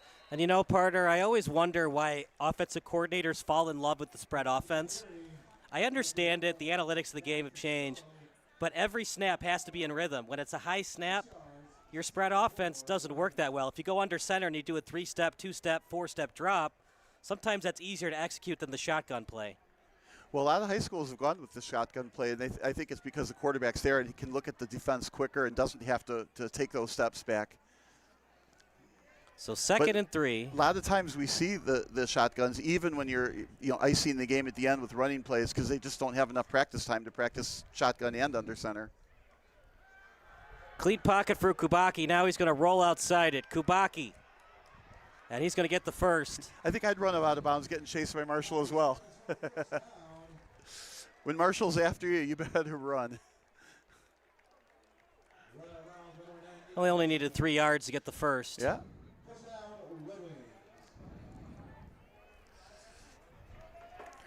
Marshall, a tough one to block. Running away from him is a smart move by Benet. So that time they're going to run Doyle in motion as he runs behind the quarterback. Kubaki, screen pass. So that time Marshall just absolutely destroyed him. Marshall made a great play. He sniffed that out, saw the running back go one way. The quarterback fake to the left was a good one, but not fooling Marshall. Try to get it to Salvino, and Salvino, he paid the price. So Marshall's made 2 good plays, so he gets a playoff. He's off. It's been everywhere. The Wildcat drilling people on screen passes. St. Lawrence has had enough of him as they got dominated by Fenwick last week. Quick pass to Doyle. Great play by Fluecki. What he did is he pushed himself into the backfield and tripped up the wide receiver. So many things went well on that play. It also prevented him from going outside. I mean, even if he didn't trip up the receiver, right, he's busting it from going outside, pushing the play back into the middle. But third and really long here. So if they don't get 15 yards, well, if they get 7 of them at midfield, will they go for it? This is a tough call. If I'm Fenwick, play behind it, let them catch it short, and then come up with the tackle. 3rd and 14, 3-man rush.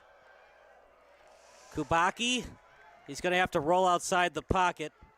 Looks for a man downfield, and then he is just tackled out of bounds that time by Michael Murphy. No choice but to punt here late in the first quarter. Yeah, Michael Murphy did a great job bottling him up.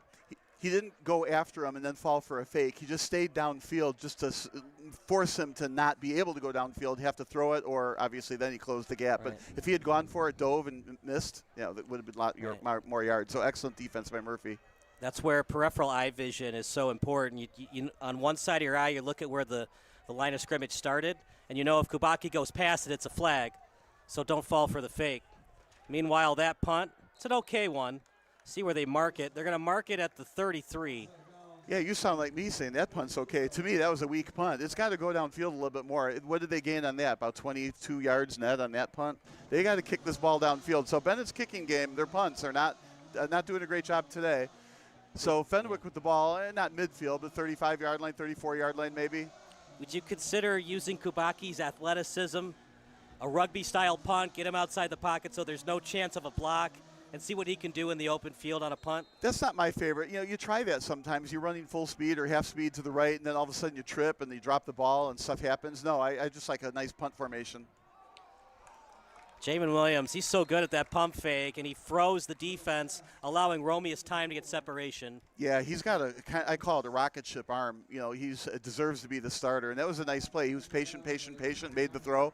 He's got a cannon for an arm and a real nice tight spiral completion. So here comes Williams again. This time it's read well by the Red Wings. He tried to throw it at the feet of T.J. Smith, but it was read so well by Benet. That time he's just got to take the sack.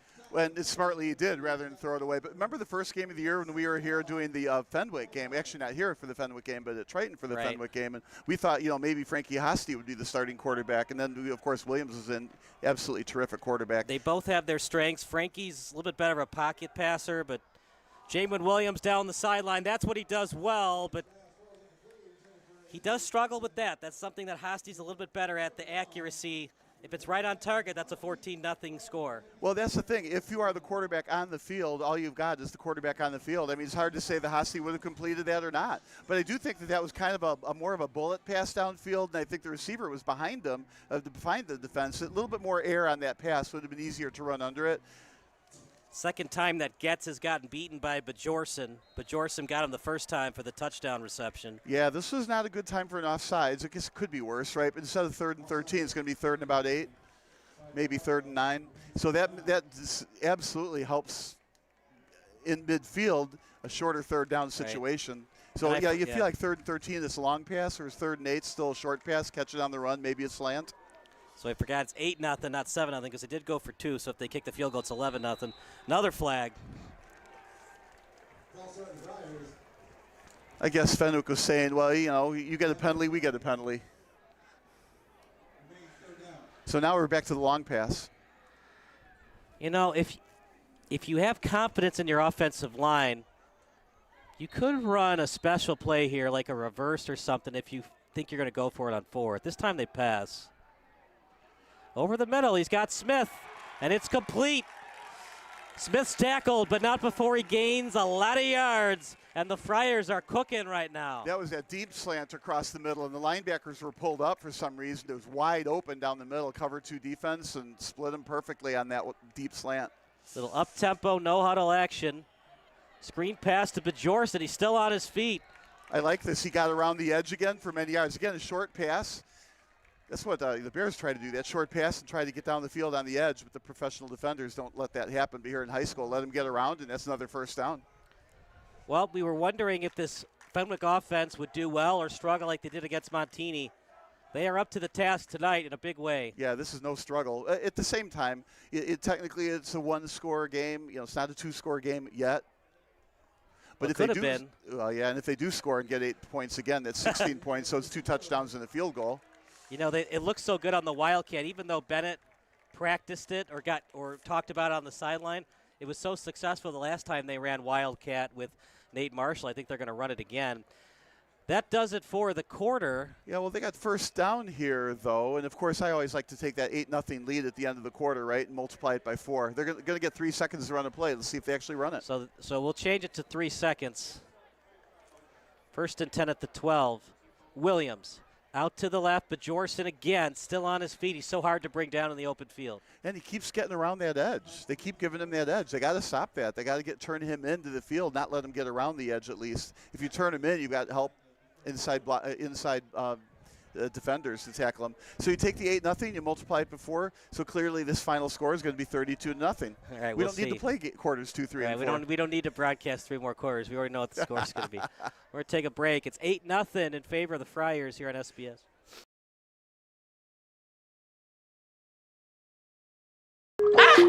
I just saw super low interest rates on Facebook. Maybe I can refinance my butter hot tub. Yes on the butter, no on the link, Karen. Social media scams rob Americans every year. You're giving away your money to a hacker in a hoodie. That's a negative stereotype, and we don't appreciate it. I'd like to speak to their manager. You're actually the manager of protecting your identity. Learn more at banksneveraskthat.com. Okay. Gary, we need more baguettes.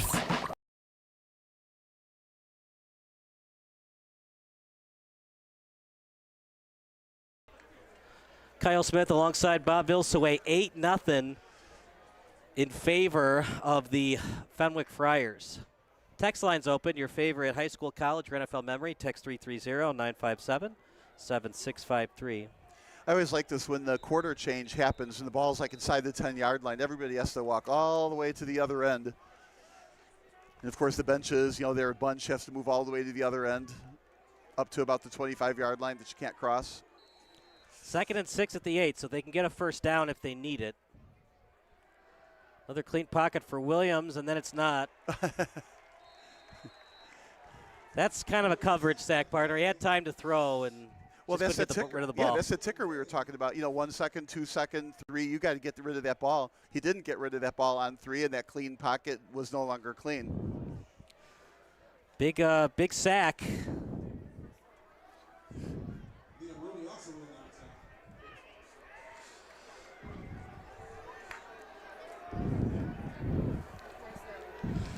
What? As that's completed over to Bjorson. So he got most of those yards back. Now they're at the 8 or the 9-yard line here. So it's going to be a 4th down. See what they they're going for it again. They figure they went. Oh no! Here comes the kicking team. So maybe this is really surprising. They're this close. Why not go for it? On the other side, I think they were near the 10 and they didn't kick it. I think it's simply they learned their lesson. He Okay. didn't get the 3 points. He was like, darn, I guess I kind of would have liked those 3 points. Let's take them this time. It was also earlier in the game in the first quarter. Now you're in the second quarter, maybe. Good snap, good hold. The kick, Noah Sir. Excellent kick. That'd be good from 40 yards. Yeah, you got to remember that, too, later in the game. If it is close and you're down a point or tied or something like that, you don't have to get to the 10-yard line to get a field goal. You can get down to the 20 or the 30-yard line, and maybe there's a chance that can go in. An excellent kick, and, he took the 3 points. Watching that kicker, remember you and I both thought we maybe could have kicked that? Well, I think we both said to go for it also, but it should be 14-0 here. Those 2 kicks would have made it. I think we both said we wanted him to kick it. It would be 14-0. No, you did. I agreed with you that they should have gone for it, but whatever. It could have been 14-0 at this point. So we'll stick with the action. 11-0 in favor of the Friars. Yeah, I like the music. You like the song? Yeah, I do. It's an old song. Well, I'm old. Actually, nothing like You're this only song. as old as you feel. How old do you feel? Well, young when I hear this song. Well, this song's not that old. It's only like 11 years younger. So do you feel 11 years younger? Probably more than Younger with this song. It's the one that does make you want to get up and dance. I mean, your sweater looks like it's 30 years old, so. It might be. No, I'm kidding. Looks like it might need to see a seamstress one of these days. The sewing needs work.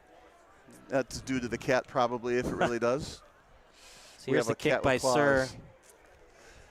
And I like this kick into the end zone again. We talked about that earlier. Give the other team the ball at the 20-yard line whenever you can. Don't let them have a chance to return it. I mean, if it returns, maybe get out to the 15 or 16-yard line, but the risk of breaking it, for 80 more yards after that isn't worth it. Just kick it to the end zone.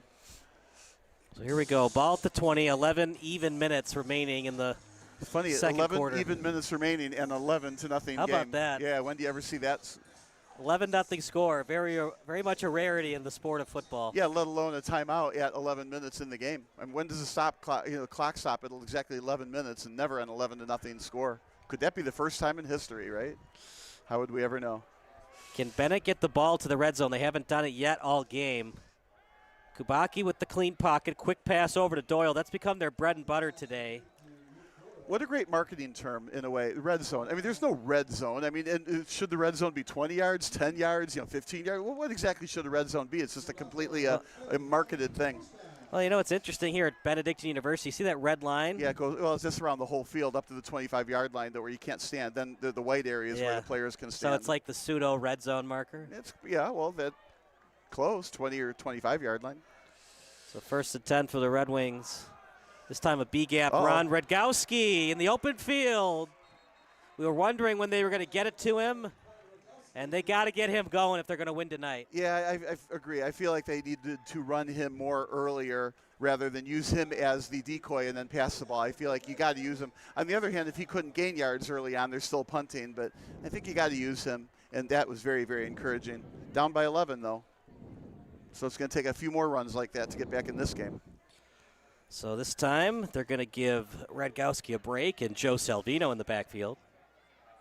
Doyle in motion. And this time a nice run off the right tackle. Ball loose. Fenwick's got a chance for a scoop and score. Kubacki to beat. Oh, got out of bounds. Almost tiptoed his way to the end zone. Josh Morgan, Johnny on the spot. And partner, what is going up with this Benet offense? Second time they coughed the ball up today. Well, the third time they put the ball on the ground, right? So I thought if cut back right now. Nope. Tried to outrun him on the edge, just couldn't. So it's a hold against Benet. That's obviously going to get declined. Man, just everything going wrong for Benet on that play. He fumbled the ball, was almost a scoop and score, and you held on the play. Yeah, right. And you held on the play, right? So even if he didn't fumble, the ball was coming back anyways. Well, yeah, right. But this is huge, 11-0. So if it gets to 18 or 19-0 in the second quarter, and still Benet, not a whole lot of flash on offense. Obviously, 2 turnovers kills them. Putting the ball on the ground 3 times doesn't help. Do you think we'll see Frankie Hosty at all today? You put Hosty at quarterback for a play. You roll Jamin Williams out at wide receiver, maybe a screen pass. See what Jamin Williams can do in the open field, make a man miss for a touchdown. Well, I wasn't thinking in terms of that, but I was thinking if in terms of this football game gets out of sorts, maybe you see Hosty in the fourth quarter just as a coaching staff. Let's see what he can do. 3 wide receiver set. Fakes it to Morgan. Touchdown pass to Bjorson. Took 1 play to get that. You could almost see that happening. All the frustration on the sideline from the Red Wings. Ronan Devine. And if the Red Wings aren't careful, this one could get out of hand quickly. Well, and teams like to do that. After a turnover, they take 1 shot at the end zone, no matter what yard line you're at, it seems like, and they did that here. So now they'll be kicking the point. Everybody's contributing for Fenwick today. I'm intrigued that they're kicking 1 point here. So they went for 2 early on, now they go for 1. 18-0.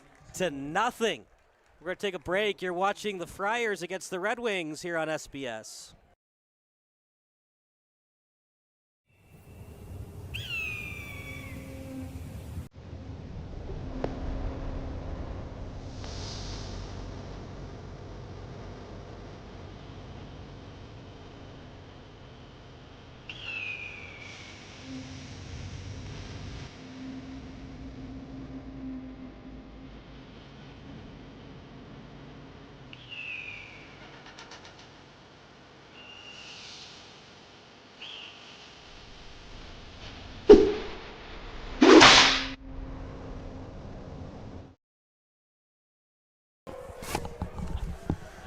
Kyle Smith alongside Bob Vilsoe, 18-0. And Benet has mostly done it to themselves, Bob. The turnovers, the holding penalties. Fenwick's played a good game, but if not for that fumble, it'd still only be 11-0. I expect this one to go out of the end zone. It does. And again, they're giving the ball at the 20. This is a great way to do it. They got it to go 80 yards to even get one score. Right now, nobody's going to argue it's a 3-score game. So the first score, they got to go 80 yards to get it. What do you think that Pat New is talking to his quarterback and wide receiver about? I think if I were the Benet, I would try to establish the running game. Try to I'm thinking you run away from Marshall, but you got to establish something on the ground. Then the play action passes work. Right now, it's just not enough of a passing offense to throw 52 times to try to get back into this game. Yeah, and it is early enough in the second quarter. The 3 scores is not insurmountable. And Benet has proved they can move the ball. They just drop it. This time, pass over to Doyle. And Heinrichs was not fooled. A good safe pass, 5 yards. You've got possession still. It's a good play after the touchdown. If you're just joining us, it's 18-0 because Fenwick scored on a pass to Bjorson. They went for 2 on the Wildcat to Marshall. Then they kicked a field goal, a chip shot for Sir, and then a fumble by Salvino. Morgan picked it up, and then Bjorson again. 2 touchdown receptions for him. Yeah, I'd like to see some Rogowski here. This time Kubaki. And Fenwick loves for him to do that because that's not going to gain a lot of yards. Right. Well, it gained a lot of yards, just sideways. Yeah, he gained a lot of yards, but he's not going to get credit for him on the box score. Now, Benet does like throwing in the flat to the right. So what they did do on that run to the left is they widened the field on the right side. So if I'm Benet, I'm thinking I'm probably going to fake the handoff and throw it to the right, try to get a first down that way. They got to be careful because if they set up in front of a zone, right, they get tackled from behind, they still won't get the sticks and you'll have to punt. So I stand corrected. Amir did not lose his job. He suffered an injury in the offseason. Luke Wilds with the reception. He's been kind of quiet tonight.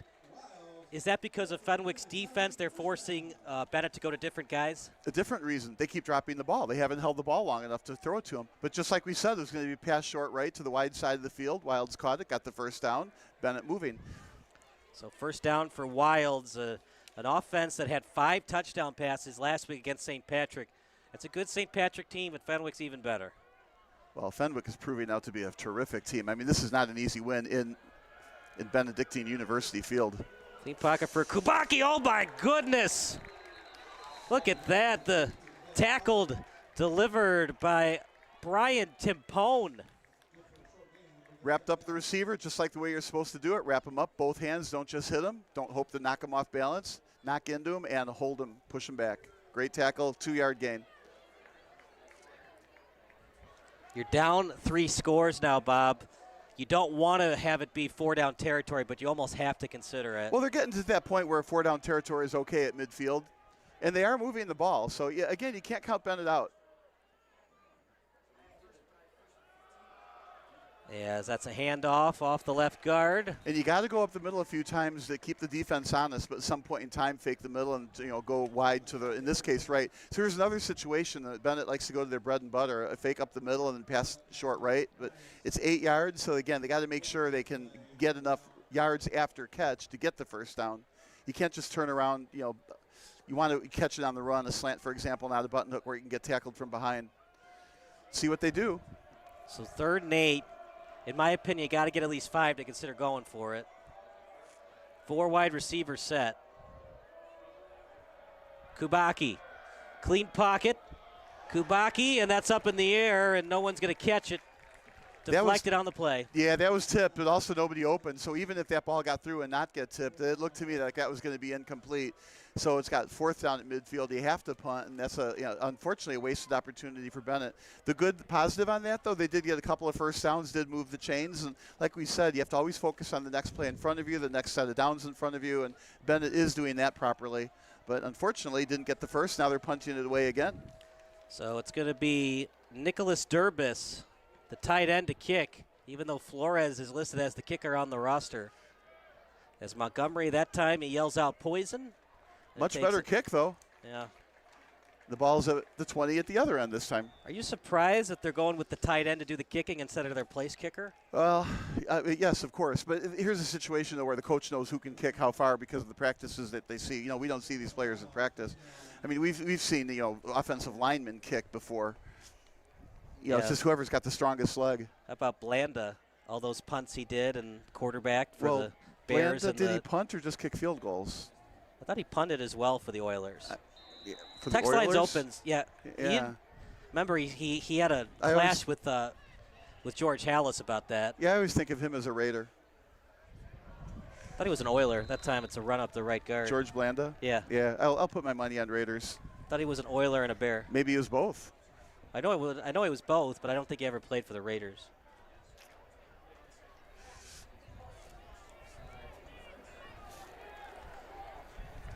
Trivia we didn't know we needed to know. Jalen Morgan off the right tackle. You know, but sometimes we got 3rd and 1 here. So with the running game working, right, you got 3rd and 1. I think you got to keep it on the ground, run off tackle, get the first down, and move the chains. I don't think I would risk a pass here at 3rd and 1, and I don't think you can make on 4th down in your own territory, especially when you have a 3-score lead and Bennett's really not moving the ball well. So expect a run. I wouldn't be surprised for him to go back, you know, fake a pass and then find a lane to run through it. We'll see what the call is. Yeah. It's an offense that doesn't love to go under center. I think that's one of those understatements, right? Not a great snap. But Morgan, he's just that every down back for a reason. He does it again. And there was crucial time to move those chains. It's too early to say things like, well, and the clock is still running. But, you know, the clock is still running. Gets the first down, gets 4 more downs, so now they can continue with their balanced offensive attack, passing and running. And they run these plays out of the same set. So you looking at the set, you don't know if they're running or passing. Hand off to Morgan. Stiff arm action, still on his feet. Morgan eyeing the 40, and he's finally brought down from behind. Boy, that making was the tackle, Sean McKeague. Yeah, that was almost gone. It was just he continued to have his arm behind him that they were grabbing onto, holding him back. All he needed was, you know, to rip that arm out of the defender and just, you know, hit the gas, and he's gone. But quick pass out to the right. Still on his feet. Romeus eyeing the goal line. Touchdown, Friars. Emmett Romeus. It's early, partner, but it's not that early. 24-0 lead for the Friars. Well, and it's becoming later and later. But what a good play. Again, no huddle. I like that. They ran up the middle, right? And then with no huddle, pass to the right. Are we seeing a flag? Yep, there's a flag on the play. What a break for the Red Wings. That almost felt like the dagger. All I can say is wow. Well, we're going to watch what happened on replay. The PA guy said holding, but I thought he signaled a false start, which wouldn't make sense because usually they blow it dead right away at a false start. So here's the ref. And it's like 1st and 12, so the hold must have happened 8 yards downfield on that play. Wow. What a break for Benet. They run the same play. Yeah, a little bit surprised they ran the same play. I like that, though. You score a touchdown on the play, you come right back with no huddle and do the same play. It didn't work this time, but I like it. You know what's interesting, too, Bob? If they kick a field goal, they're up 21-0, which means for Benet to even tie the score, they got to get 3 touchdowns, 3 PATs. Well, if they hadn't gone for 2, it's not a big deal, but Benet could somehow win the game 21-20. Well, 3 PATs, I think you can count those generally as automatic. But I think if I... So for Benet to win the game, and here's a Jalen Morgan run, still on his feet. He's fun to watch. Almost the first, you know, he keeps his motor going. Yeah, I think if I'm Benet and I pull within 21-20, I'm doing that go for 2 thing and try to win by 1. Well, but Fenwick tried that, didn't work out so well. No, but I still would do it. But they were a long way from that. Got to get the ball in the end zone first. Got to get the ball to the red zone first, and you got to stop fumbling the football. It's starting to look like the Bad News Bears out there. Well, and they don't even have the ball right now. Right. Here comes the blitz from Benet. Morgan still on his feet.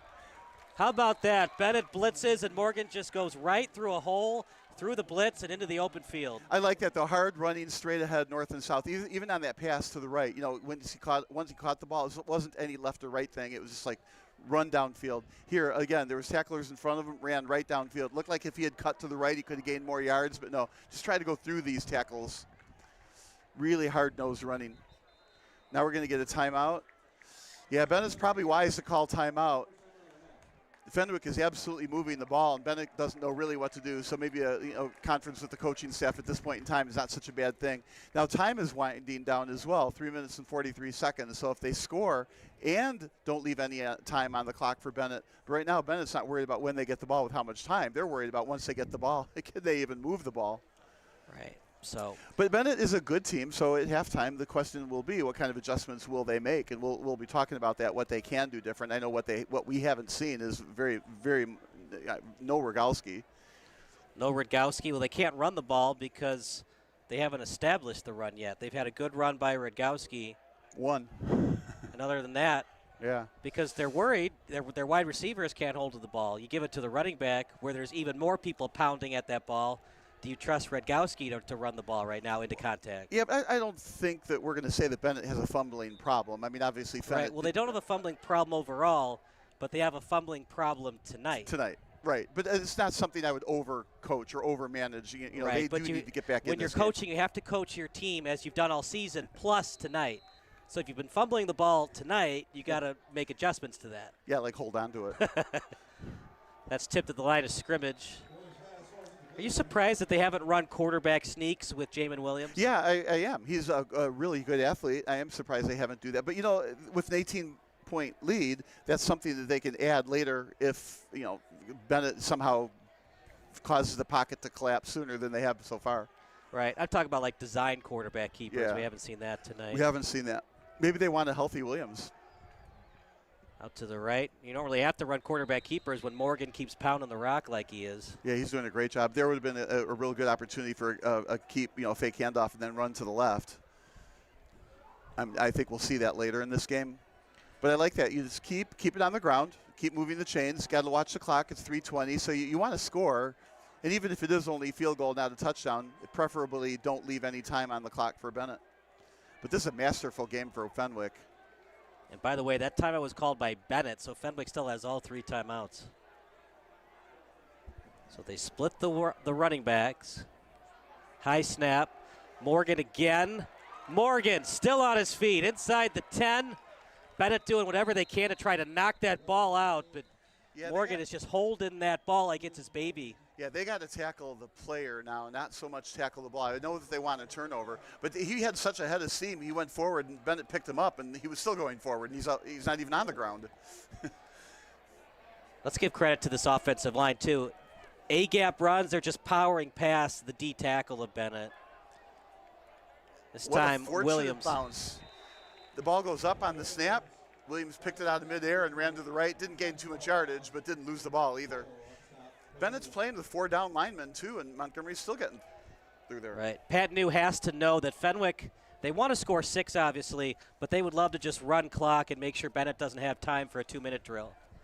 So Bennett's going to have to consider calling a timeout after this play. Morgan, I meant to say, not Montgomery. I'm getting confused with the Detroit running back. They should use Montgomery more, but they don't. In the pocket to the end zone. No, I was in my head. I was thinking the Detroit Lions running back. Montgomery, the because there is a Miles Montgomery on Fenwick. Yeah, he's 24. There is. Yeah. Yeah. So 3rd and 10. Problem with that, Bob, it stops the clock. You'd like for them to run the ball again, force Benet to call a timeout. Well, it does so much, especially when pass. I'm not going to say it was deep, but when you pass the ball deep like that, it pushes the defense back and it makes it tough to stop shorter passes and runs. Right. Only thing I don't like is the incompletion stops the clock. You'd like for Benet to have to waste one of their timeouts there. Well, 2:05. I don't know if the timeout matters here. Trying to get the sack. Williams still on his feet. Williams with the ball. And he's tackled inside the 15. I can't believe I'm going to say this, but Williams looks like Williams. Caleb Williams? Yep. Very good. You picked up on that well. Well, he's missed a couple of passes just like Caleb Williams. Yeah, he just dodged around in the pocket there and got through first off, ran out of the arm tackle, and then he still made a little bit of a gain out of it. You surprised Bennett's going to let this clock run, not call a timeout? Yes, I think they should be calling timeout. And I'm surprised Fenwick snapped it. They didn't have to. Yeah, right. As that kick is straight through, 21-0. in the weirdest of ways. A touchdown, a 2-point conversion, and some field goals. Yeah, exactly right. I mean, you look at 21-0, you're like, oh, they're just beating them 3 touchdowns to none. Well, but that's not how they've gotten there. And, of course, with the turnovers, there's a lot of scores. Like you said, the touchdown, the 2-point conversion, 2 field goals, and another touchdown. And, I mean, that's a lot of scoring drives. So we're going to take a quick 30-second break. Benet down by 21 here at Benedictine University Stadium.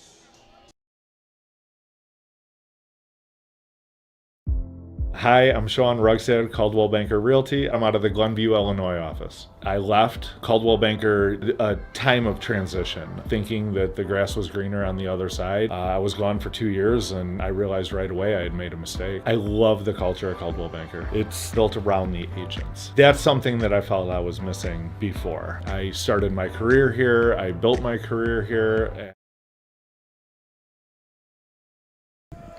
Here comes the kickoff for Fenwick as it's up in the air and trying to return it. Fenwick is arguing that it's at the 1-yard line, but nope, that was behind the goal line, so it will be a touchback. Yeah, I think that was close, but yeah, he was behind the line. But, you know, why did he fall? I mean, it looked like he did try to run it out, and, you know, obviously didn't make it. You know, it's one of those things. Bennett's trying to do whatever they can to try to have any kind of points before halftime, but sometimes you overdo it. Well, they got to be worried here. With 1:23 to go, they haven't moved the ball in 23 minutes. Now, can they really move the ball with just 1 minute here? Well, you got to try something. I mean, you don't want to throw a pick, but being down 28-0, 21-0, you're still down by a lot. You got to find a way to put points on the board. Yeah, pick won't help, but I think they're going to go deep with something. Clean pocket. Clean.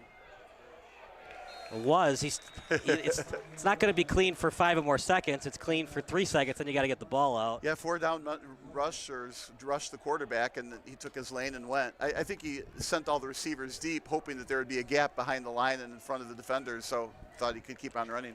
We got to go, guys. I don't know what's going on, but that clock is dwindling, and they got a long way to go.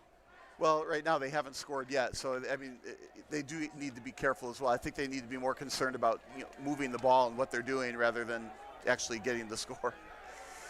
Time to Wilds. Oh my goodness!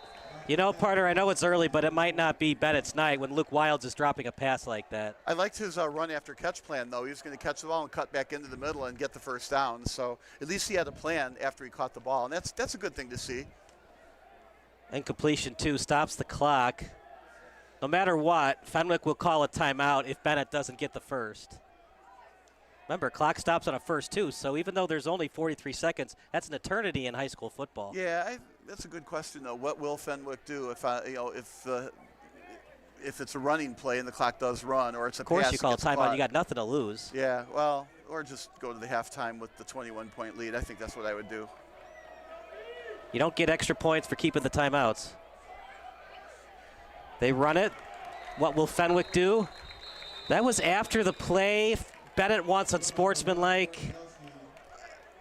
I think that should be an unsportsmanlike penalty myself, but they didn't call it, probably graciously. His knee was clearly down. There was no need to swipe at the ball like that. Totally, that's frustration. And you watch it on replay. Radgowski's tackled, clearly down. It was 1 second. It wasn't like 3 or 4 seconds, but yeah, you can make the argument that's a 15-yard penalty. I think I have mixed feelings. I would have thrown the penalty flag, but I'm glad they didn't. But I would have. But now you have to set the precedent. Anything close to that, you can't call a flag on going forward. Exactly, and that's a problem. You can't be doing that every time the guy is on the ground, rip the ball out of his hands like that. That's what the unsportsmanlike penalty is meant for. So Fenwick calls a timeout to stop the clock. Both teams have 2 remaining. Maybe not a bad idea. Then they catch the punt, see how far of a return they can get on it, if any. It's probably more likely the ball will just land and roll around for a while. Then maybe you get a Hail Mary, maybe not. You got the Devin Hester-esque guy to return it. But I don't think if I were Fenwick, I would want to do anything silly here. Durbus has struggled punting. Not a great snap. Here comes the rush. How did that not get blocked? And it was such a bad punt, it was almost touched by a Fenwick player. And that's why you call the timeout, Bob, because Bennett's been struggling with the punting game. Yeah, they certainly have. Well, now you have the ball at the 30, so I think with 27 seconds, you do take a shot or two into the end zone. You don't have to. If you get first downs, it stops the clock. Yeah. I would also go with max protect and, just send a receiver out on each side, maybe a tight end up the middle or something, pick your receiver. But, 3 shots at the end zone, I don't know about, 3 12-yarders. I think I would just take 3 shots. I would do a comeback route here, maybe a fade route. A little quick pass. Can he get out of bounds? It's to Ramius. He tried to. Are they going to give it to him? Yeah, he got out of bounds. Now they're at the 22-yard line with 20 to go. So now it's only a 22-yard pass for a touchdown. So they're making it closer. Remember, the field goal matters because that would make it a 4-score game unless Benet goes for 2 3 times. Well, and the question is here, they appear to be in field goal range. Yeah, you'd like to get at least 2 more yards, if not more. Clean pocket for Williams. He's still in there. Wide open is Smith. He catches it, goes down, and you don't have to spike if you don't want to if you're Fenwick. And they're going to call a timeout. What would you have done if you were Battaglia? Would you have spiked to save the timeout, or do you call the timeout to not have to spike? With 12 seconds to go, I think you got to call the timeout. That's what I think I would do. But they're at the 12, right. First down. It's one of those things, too, like we see it at the NFL level. When a defense has 1 timeout left and it's the last play of the game, Mike Tomlin will see what the offense is showing you, then you call a timeout, and then the offense scores a touchdown anyways. That's why sometimes you want to keep those timeouts. If you don't like what your offense is showing or you don't like what the defense has, you have that extra timeout to call it to do another play. Yeah, those timeouts are gold. I always think it's interesting when teams just blindly will call timeout rather than let the play clock run out and take a 5-yard penalty. I'm like, you're in the middle of the third quarter. The 5-yard penalty isn't going to make a difference in this game, but it does make a difference when it's like in the 2-minute warning. So just take the 5-yard delayed game penalty sometimes. But here we are, 12 seconds. And what yard line is this? The 4-yard line? So you don't call they did call timeout, so they only got 1 left. But that's a huge 1 left because if they don't get in, they still get another play. 1 timeout left for Fenwick. So also. Ball at the 4. 1 in motion. Williams in the pocket. He scans the field and line drive throw is wide receiver and Montgomery wasn't ready for it. It's hard to believe that play only took 4 seconds, but it only took 4 seconds. So in theory, they got 2 more cracks at this and only 4 yards to go. Now with an extra timeout, you can still run, get a couple yards. And you're up 3 scores. If you want to, you could go for the dagger and try to score a touchdown and make it 28-0. Well, that's what they're trying. I mean, if you don't score on this play, you'd only have like 4 seconds left. As opposed to kick the field goal? Yeah. Oh, you know what? If I'm in this spot, I'm going for a touchdown. You're at the 4. Yeah. You got 2 more plays for a touchdown is what I'm thinking. It's time to go with Hosty to the end zone. Touchdown pass. They put in Hosty off the bench, and Raphael Stewart rewards him with a reception. That's got to feel pretty darn good coming off the bench, making a perfect throw. Shoestring catch, touchdown, one pass, 1 touchdown. And now, 27-0. Now they're probably kicking it, make it 28-0. Well, I got my half of the prediction done, right? Where's your 3 scores? I think the fat lady is warming up her vocal cords. Oh, no. We don't want to be mean to that lady over there. That looks like it's got a lot of distance. Who needs field goal kicking when you got this offense that Fenwick has? So 28-0 at half. That says the game's going to be, what was it, 32-0 before? Now it's 56-0. Yikes. We might see the backup quarterback for Benet in the 4th quarter. Oh, well, that, and then you see a little bit more of Hosty, too. Remember we were talking about that? When are you going to see Hosty in this game? And I said, well, perhaps in the 4th quarter if this continues. Well, this is continuing. But what a nice play he made. You come in, you got to stay ready, and he made a perfect throw. I mean, it was a perfect throw. Those are the throws that I'd like Williams to work on. Montgomery had separation on the play. That should have been a touchdown pass. They put in Hosty just to show Jamin how it's done a little bit. And second half, those are the throws that Jamin will capitalize on. Well, I mean, they do have 2 quality quarterbacks. I mean, now we have proof positive with our own eyes. It's not all Kubaki's fault. His wide receivers aren't helping him with these fumbles. It's just been a team effort. You win as a team, you lose as a team, and Bennett's losing as a team right now. Well, yeah, they're losing as a team. I mean, sure, you got to hold on to the ball, but losing the ball twice now doesn't result in a 28-0 lead. With what, 5 or 6 times they've hit the end zone onside. Defense has been a little suspect. Fumble, oh my goodness. Are you kidding me? With 1 second left, we're going to get a Hail Mary. He's got a boot. If they placed it at the 34, that'd be a 49-yard distance. Oh, I think that's a little out of his range. I think. Well, what are they going to do? Victory formation and just stop it here, or a long pass? What would I do? I would just down it. I would go for the long pass and put Hosty in there. Yeah, and just maybe. Yeah, just be careful. Max protect. Don't get sacked. Because what you don't want is a sack fumble that gets returned, or an interception. But if you're throwing downfield, the interception won't hurt you. Here we go. Noah Surrey's going to attempt, and they place the ball actually at the 33. So a 48-yarder. That's a 50-yarder. A lot of bad things can happen in the high school game when you kick. Only one good thing can happen. Yeah, well, they're going to try. Let's see how this goes. Good snap. The hold is there. The kick. No good. It had the distance just a little bit to the left, but that was a 50-yard kick, and it got past the line. And maybe it was a low kick, but it had the distance. It's kind of fun to see in a real game how much range that kicker actually does have. How about that? Almost made it 31-0. Noah Surrey's having a heck of a game. It had the distance, but just a little bit wide right. So Bennett's up against it now with what kind of adjustments can you make when you're down 4 scores to a team ranked number 8 in the state? 3 fumbles, too. We're going to take a break. It's 28-0 Friars here on SBS, a broadcasting network for everyone.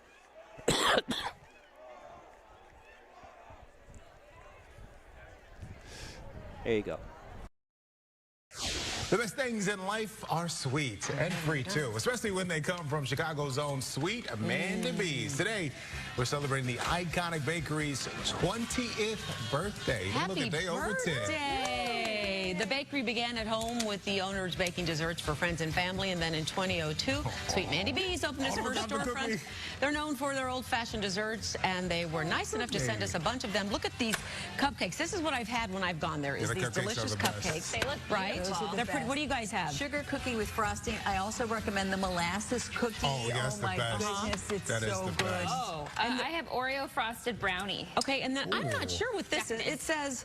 Just dough it. Just dough it. That's Look the at this. Cookie Look at with this, you cookie guys. dough There's in something. the middle. Oh. Yeah, and I have a iced Rice Krispie treat that I'm not trading with anyone. You like Rice Krispies, huh? I do. That's really? Look at, I feel like you either love them or you hate them. Exactly. Yeah. No in between. All my kids' birthday cakes. This is where you get it from? Sweet Mandy B's for years and years. Yeah. Well, I tell you, we've been eating nonstop for today. Yeah, oh, here we go. Stop now. Go tea. Let's see. Oh, how is it? Sugar rush. It's absolutely delicious. She's usually ready for a nap. I think so. We'll be right back. Wow, the newsroom's going to have fun today.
When you start your paint project with Ace and our Extra Mile Promise, you'll never have to stop and run back to the hardware store. Because the Extra Mile Promise guarantees you'll get everything you need to paint in one trip or delivery is free. Ace is the place with the helpful hardware, folks.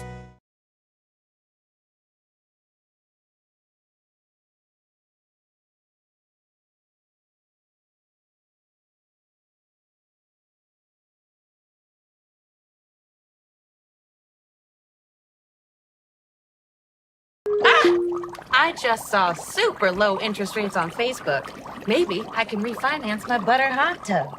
Yes on the butter, no on the link, Karen. Social media scams rob Americans every year. You're giving away your money to a hacker in a hoodie. That's a negative stereotype, and we don't appreciate it. I'd like to speak to their manager. You're actually the manager of protecting your identity. Learn more at banksneveraskthat.com. Okay. Gary, we need more baguettes. Sports Broadcast Solutions is a broadcasting network for everyone. SBS offers live telecasts on Channel 59.3, YouTube, or Twitch. We include pre- and post-game interviews with the players. You know, I started in the locker room. All the boys were getting going before the game and stuff, and we kind of found a little click at the beginning of the game, so I think that's what got us going. We also include digital live statistics, play-by-play commentary, team highlight reels, and even more than that. Go online to sportsbroadcastsolutions.com or search Sports Broadcast Solutions on YouTube. SBS, a broadcasting network for everyone. Sports Broadcast Solutions is a broadcasting network for everyone. At SBS, we offer a professional broadcasting experience for the non-professional athlete. Just like the pros, we offer everything for you. Play-by-play commentary. A no-hitter at Kane County Stadium. 15 strikeouts, 1 walk, 1 error, and that's it. Color commentary, highlight reels, recruiting videos, and much, much more. Unlike our competitors, we zoom in on the action and always have a live scoreboard with a live time code. If you're ready to have your next sporting event feel like CBS Sports, then make sure to call Sports Broadcast Solutions today. Our phone number is 330-957-7653, or you can go online to sportsbroadcastsolutions.com. SBS, a broadcasting network for everyone. Missing your child's sporting event just plain stinks. But you don't have to worry about that anymore, thanks to Sports Broadcast Solutions. SBS is a live broadcasting network, as well as covering your on-demand needs, recruiting videos, highlight reels, and much, much more. We can broadcast live to any website, and we also post as much on-demand content as you need. For more information about SBS, check out our website at sportsbroadcastsolutions.com. Sports Broadcast Solutions, a broadcasting network for everyone. Sports Broadcast Solutions is a broadcasting network for everyone. Let SBS broadcast your sporting event. We have experience and can generate excitement and permanent digital memories for your team. Tonight. That time, finally a goal for the Stampede! We have professional videographers using high-definition modern-day cameras, color analysts, and play-by-play announcers with state-of-the-art, classy graphical scoreboards to keep you updated. Plus, we have commercials to advertise your team, club, or sponsor, and us. Plus, we do pregame and postgame interviews. Hi, everybody, and welcome to the Postgame Show brought to you by Marion Central Catholic. My name's Kyle Smith. But my name doesn't matter. These young ladies matter. It's senior night as the Hurricanes win a battle down the stretch, 48-46. Hi, I'm Carrie Kramer. I swim 50 breast, 50 free, and 100 back. Whatever your sports broadcast needs, we are at sportsbroadcastsolutions.com. Check us out and become part of the digital sporting world. Sports Broadcast Solutions is a broadcasting network for everyone.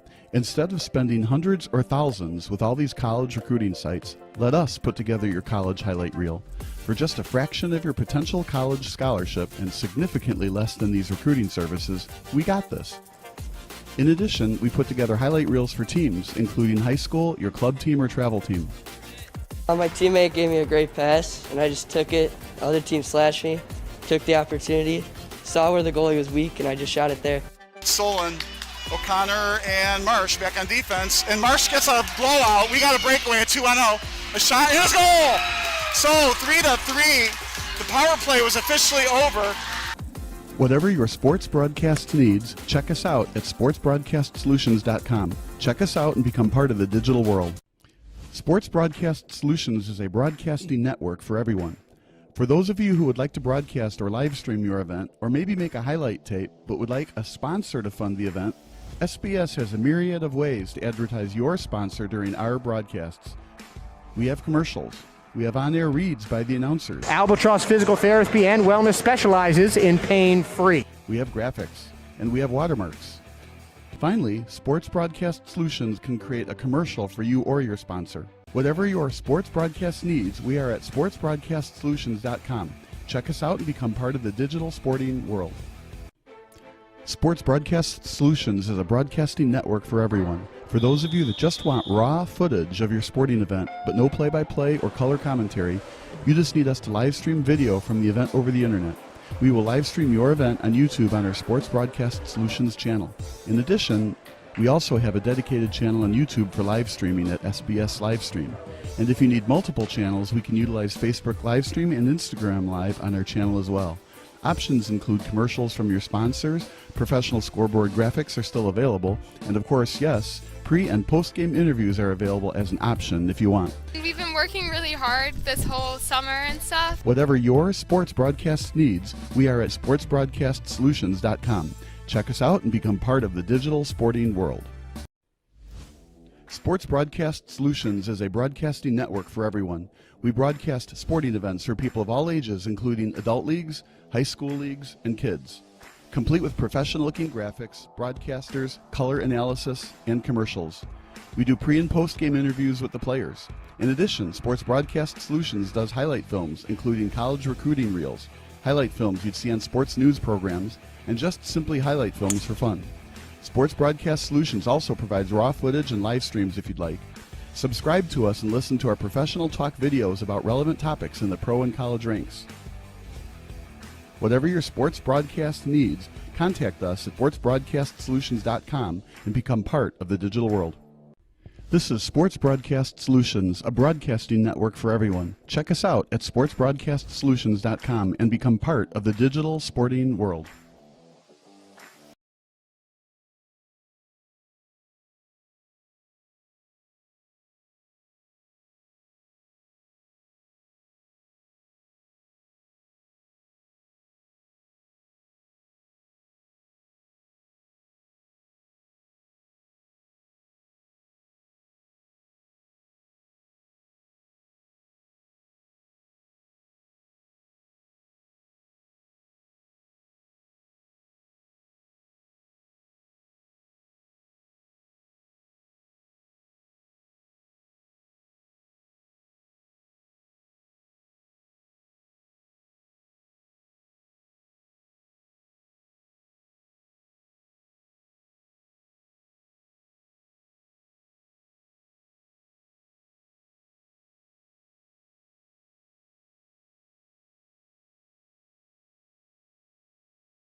Getting in a bike crash is painful, and to add insult to injury, insurance companies don't want to compensate you fairly for all you've been through. The attorneys at Keating Law Offices are national leaders in bike accident cases with a history of success. We're available for free legal consultations with no obligation. There are never any attorney's fees unless we win your case. Contact us anytime. We are here to help.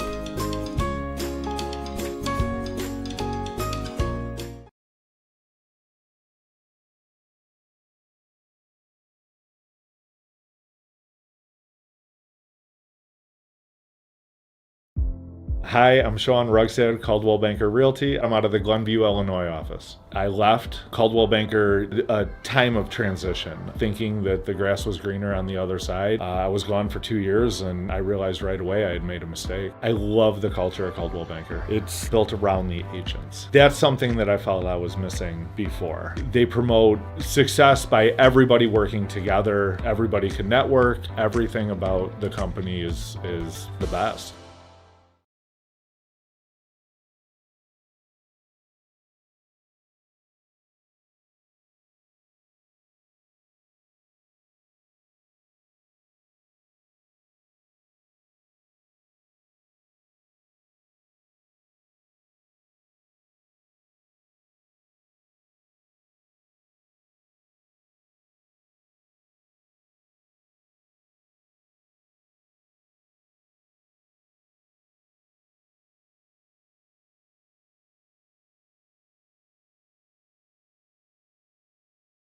When you start your paint project with Ace and our Extra Mile Promise, you'll never have to stop and run back to the hardware store. Because the Extra Mile Promise guarantees you'll get everything you need to paint in one trip or delivery is free. Ace is the place with the helpful hardware, folks.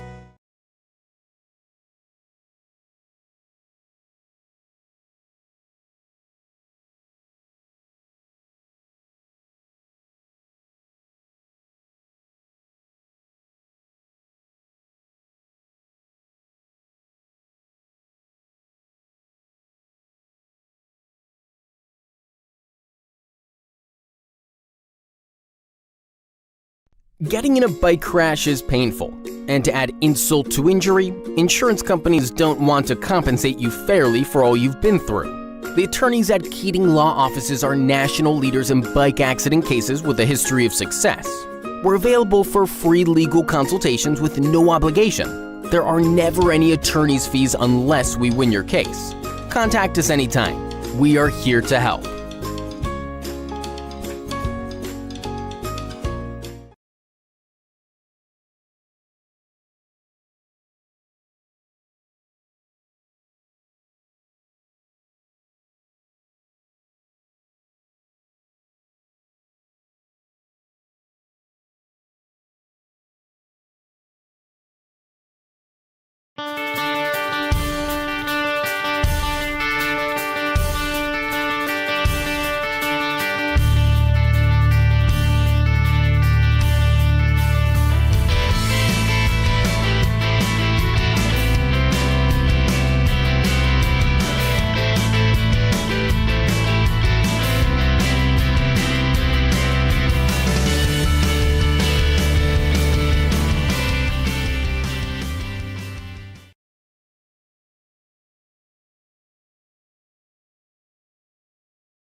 I threw away my retainer again?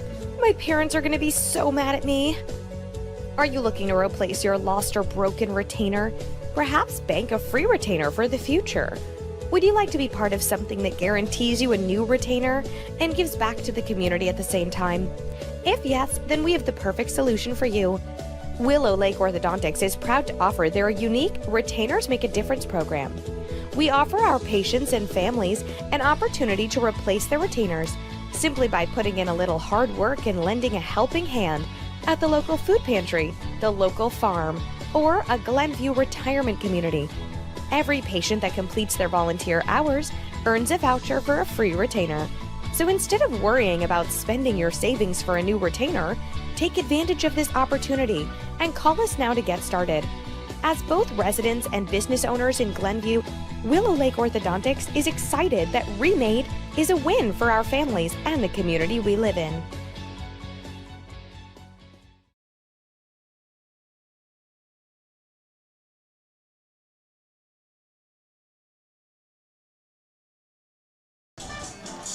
How's it going, everybody? I'm Kyle Smith. That's my partner, Bob Vilsoe. 28-0 lead for the Fenwick Friars. Look, we thought that 28 points would be scored, but we didn't think that Bennett's offense would be as anemic as it is. Well, I mean, yeah, they have been because of the fumbles, right? But the fumbles only are worth maybe a couple of touchdowns at the most, and that's if they get more yards after the fumble. I mean, one of the fumbles was in their own end, so it wasn't like they lost a touchdown over the fumble. But what we never expected, you know, when I said my prediction was 28-21, I never expected 28 points to be in the first half. I mean, They got a whole nother half to get 28 more points. I mean, I'm always kidding when I say this, but at this rate, it's 56-0. The important field here being nothing. I mean, no offense whatsoever from a really talented Benet team. I mean, just how good is Fenwick? This is really an amazing game. We're going to find out next week, next Friday, when Jack Alley and the Mount Carmel offense plays Nate Marshall, Jack Paris, and this Fenwick defense. But for now, let's talk about the task at hand. Unless we see something crazy, Frank Reich-esque. If you remember that, the Oilers Bills comeback, Frank Reich, backup quarterback for the Bills, came back from a 35-3 deficit at halftime.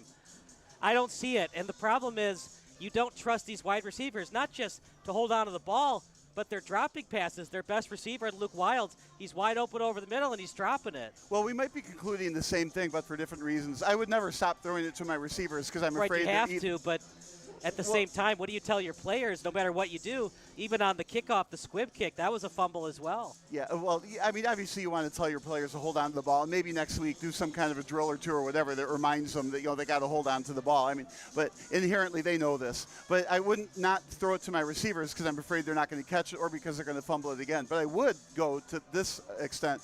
I'm losing 28-0 to a good team. The odds of me coming back is pretty low. I've got to establish something. I've got to get a first down. So you get 5 yards on a run, Then you get a short pass or another run and another run. You get a first down. Then you do it again. You get another run. Then you see what's available to get another first down.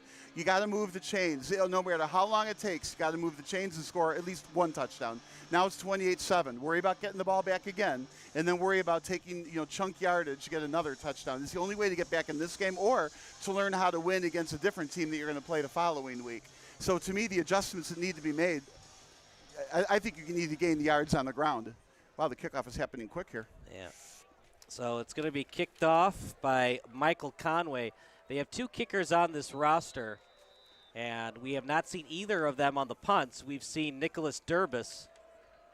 Meanwhile, here's the kick. It's a short one, and they make sure to get it out of the hands of Morgan. Of Montgomery. Morgan returns it. And yeah, Morgan's virtually as dangerous, almost at midfield at the 40-yard line. The kicks from Fenwick have gone into the end zone every time. The kick here from Benet didn't even get close. So here we go. So the kicking advantage, huge advantage for Fenwick. Everything's advantage Fenwick right now. Today, yeah. Well, like they say, on any given Sunday, although this is a Friday, but on any given Sunday, anything can happen. But I didn't expect this kind of a blowout. Well, it is a blowout, but let's be frank, if not for the fumbles, it'd probably be 14 or 17 nothing instead of 28 nothing. Yeah, clearly the fumbles made the difference, and they happened early. So the score was a large gap early in this game. It wasn't like that. Right before the half, suddenly they got 2 touchdowns. At the same time, it could be an even worse score. They went for it on 4th down instead of kicking the field goal, and Noah Sir was 2 inches away from making it 31-0 before half. It could reasonably be a 31 or 34-0 game right now. But regardless, Bennett's going to need one heck of a miracle. Up the middle, Morgan, and you're not going to get a miracle if you can't tackle the ball carrier. Yeah, there's about a 9-yard gain. Let's see if they give him the first. Doesn't look like it. So no chain movement yet. Now this is a tough spot for Benet. 2nd and short. You can run, you can play action, you can do just about anything you want. Not a great snap. Morgan, as he gets past the first line of defenders and then gets near the 40, 3 men grab him, but not before the first down happens. I actually thought my eyes gravitated toward the play in the backfield. I thought he got stopped short, and then the play kept continuing. Just an excellent run to run through the arm tackles. One more score would definitely do it. Well, you got to stop him and wrap him with both arms. Doing a great job running, and obviously a strong offensive line against a 4-man front. Morgan again. Morgan still on his feet. That's the other problem, Bob. You'd like it to be 1 man, 1 tackle, but that's not happening for the Red Wings right now. Yeah, they need the whole gang to tackle him. The whole gang isn't there. Another first down. There's nothing special. It's good offensive blocking, of course, but you run around the end and 10 yards. And it's taken a while for that handoff to occur, so it's a little bit of an RPO look from Williams and Morgan. Well, it's more than that. I think the quarterback can pull that ball back and go the other way. Morgan this time, he's tackled from behind. Well, that's what Benet needed. Stop him essentially at the line of scrimmage and 2nd and long-ish. Field goal would make it a 5-possession lead. Sounds like a lot, doesn't it? 5-possession lead. 5-point lead's a lot. Only problem is, do you want to line up the field goal unit for the chance it gets blocked and maybe gives any kind of confidence to Benet? They're doing a good job with the snaps and the hold, so I don't think Fenwick is nervous about that. Well, I think if they get down to a 4th down somewhere in this area, I would expect them to kick. Practice the field goals in game situations. Hand it off to the backup and with a full head of steam. Nice run that time by Ben Jarnecki. His primary position is defensive back, but I don't know. He looked like a running back on that play. Well, defensive back / running back, right? 6 feet, 180. I love this when they say the team they came from, the Oak Park Little Huskies. That's Ramius. Tackled near the first down marker. This is impressive. Watch out, Mount Carmel. That's going to be a fun game next Friday. Well, yeah, but I think Mount Carmel is going to watch this game, and it's the same thing. They're going to also be ready. If you remember that game, though, Elliott fumbled the ball a couple of times. And Fenwick couldn't capitalize. Same thing. I mean, the coaches are going to give them the sticky glue, and it won't happen again. Or the spider tag if it were baseball. Right. Morgan again. Morgan, eye in the end zone. He's in. Touchdown, Morgan. Touchdown, Fenwick, and that might be the dagger. And how easy was that? Just 2 minutes and 20 seconds? That's all it took? 9:40 on the clock. How about that? 2 minutes and 20 seconds. Yep. They'll be kicking probably the rest of the game. That might be the end of Jalen Williams' day. We'll see. Well, even if it is, though, he hasn't run for a whole lot of yards. So his passes have been terrific, and the running game has been terrific, but it hasn't been him running. Kick is good. We're going to take a break. 35-0 Friars here on SBS.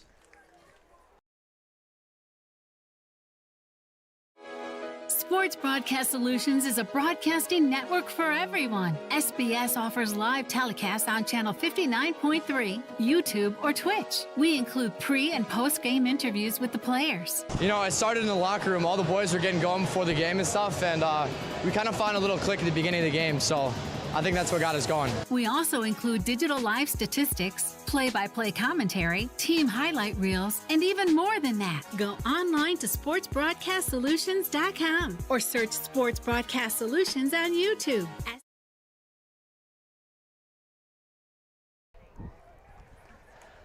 Bob, Mama said there'd be days like this. Mama said, and that's what's happening right now. I don't remember my mama saying something like that. Remember the movie One Fine Day? Oh, no. Mama said there'd be days like this. Michelle Pfeiffer, George Clooney. Hello, is this mic on? Great movie, by the way. I'm thinking that this kick is also going to go into the end zone, and the ball's going to be back out to the 20. Thank you, Captain Obvious. It's happened already 4 times. Every time it goes into the end zone, right? He's impressive to watch, isn't he? Yeah. Oh, this maybe time not. It's going to be short. Might be on purpose. See what Fenwick's return defense can do. And after all that, how about that? It goes to the 20. Yeah, we said it was going to come out to the 20. What's the problem? Are you kidding me? Remember that punt by Fenwick that somehow landed at the 22? Yeah, right. Yeah, and this is spotted right there at the 20. Not even a couple of inches off. The football gods are definitely on Fenwick's side tonight. Whether they kick it in the end zone or they have to return it out to the 20. That's all you get. But you have to return it because if you let it go, that's a live ball unless it goes into the end zone. Well, that one would have carried into the end zone. It probably would have, but remember that Texas A&M game on Saturday where the ball somehow landed at the half-yard line? It was a punt by A&M. Meanwhile, out to the 23. Well, if you're wondering why Bennett's doing that, I think the game is most likely over. You just want to establish some confidence and establish some offensive rhythm for next week. Well, right. Like I said earlier, they got to run. You move the sticks. And, that wasn't a great run, just a couple of yards, right? It looks like no huddle, so they want to go up tempo. Maybe start out with a run, and they will keep passing. But are you surprised Kubaki's still in there? Yeah, that's kind of a good question, right? Clean pocket for Kubaki and throws deep to one of his favorite targets in Doyle. They worked on that a lot in 7-on-7s, but seems like Fenwick's worked on their defense as well. They haven't given up any points tonight. Yeah, I don't know if I like that route design. All 4 receivers were to the left over there, and 3 receivers were to the left over there. A lot of defenders were over there, and he kind of threw it with a lot of air under it. Would have been easy-ish to read that play and maybe jump in front and get an interception. I think I'd like to see the receivers go to different locations on the field.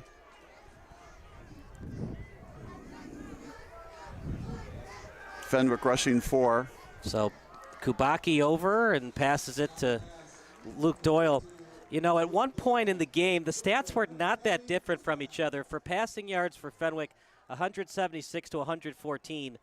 The rushing yards were 66 to 29 between Fenwick and Benet. So it's not like it's triple the amount of yardage. Yeah, it's not like 400 yards to 82 or something. If you don't fumble the football, you're in the game. Kubaki over to the right. Just not your night. It's just not your night. It's just not going to happen for Benet tonight. That's the second drop for Luke Wilds tonight. Yeah, and that was right in his hands. I mean, you can't ask for much more. Must have been the pregame interview spooked him, and he is dropping the ball now. It's right on target. I don't know what happened.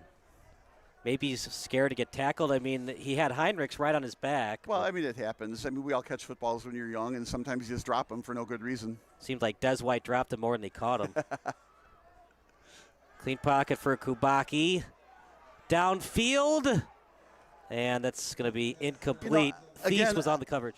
Yeah, I don't want to criticize too much, but there's nobody open. I mean, he threw that deep over the double coverage when the receiver was, I'm not going to say open, but had he gone down the field and come back, that would have been open. Maybe different patterns, what they need, but I don't think I would have thrown it deep with air under the ball when the receiver had 2 defenders behind him.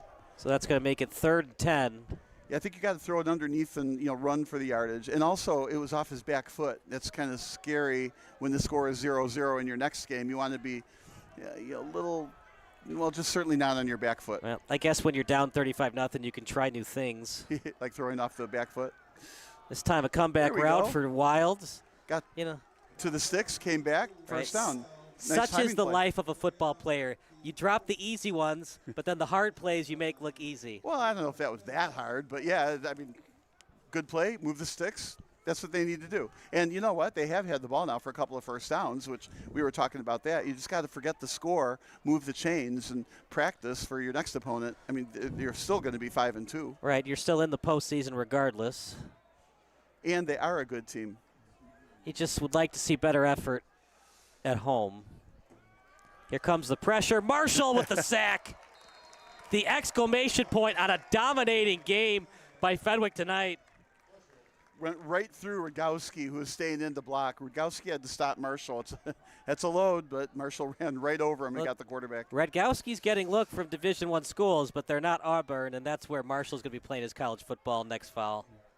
Well, and my bet is Rogowski is being looked at for his defensive prowess, probably not being a running back. I don't know this. That would be my guess. 2nd and 18, an 8-yard loss. Everything going the way of the Friars. Kubacki. Doyle dropped it. That's on the wide receiver. It was in his hands. You throw it right, gets dropped. You throw it left, gets dropped. Both receivers had a 7 on their jersey. So it's an unlucky 7 day. Isn't Snake Eyes, isn't that the number 7? What's that? When you roll dice, isn't that 7? Oh, yeah, 7, 4 11 to or 3. doubles. Snake Eyes and stuff, 7, 11 or doubles. It's been a while since I've been to Vegas. We're talking about unlucky 7s. The only thing I like in Vegas is the roulette table. Kubacki in the pocket, over to Doyle. That's going nowhere fast. Nice open field tackle by Timpone. That's a tough play call. I mean, obviously they just wanted to complete the ball and maybe get lucky on a break, but I'm like, you're running this inside screen into the middle of the field on 3rd and 20. It just doesn't have the earmarks of the kind of play that would work. I think if it were me, I would have wanted to air it out. I mean, even if it gets intercepted right now, it might even be better than the punt.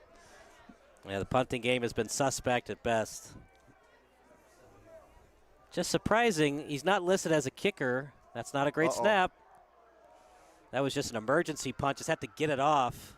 He did a great job to get that off. And Fenwick also did a great job to not tackle him while he's kicking the ball, which would be a penalty and then the first down. So all in all, a good play, except for the snap needed a little work.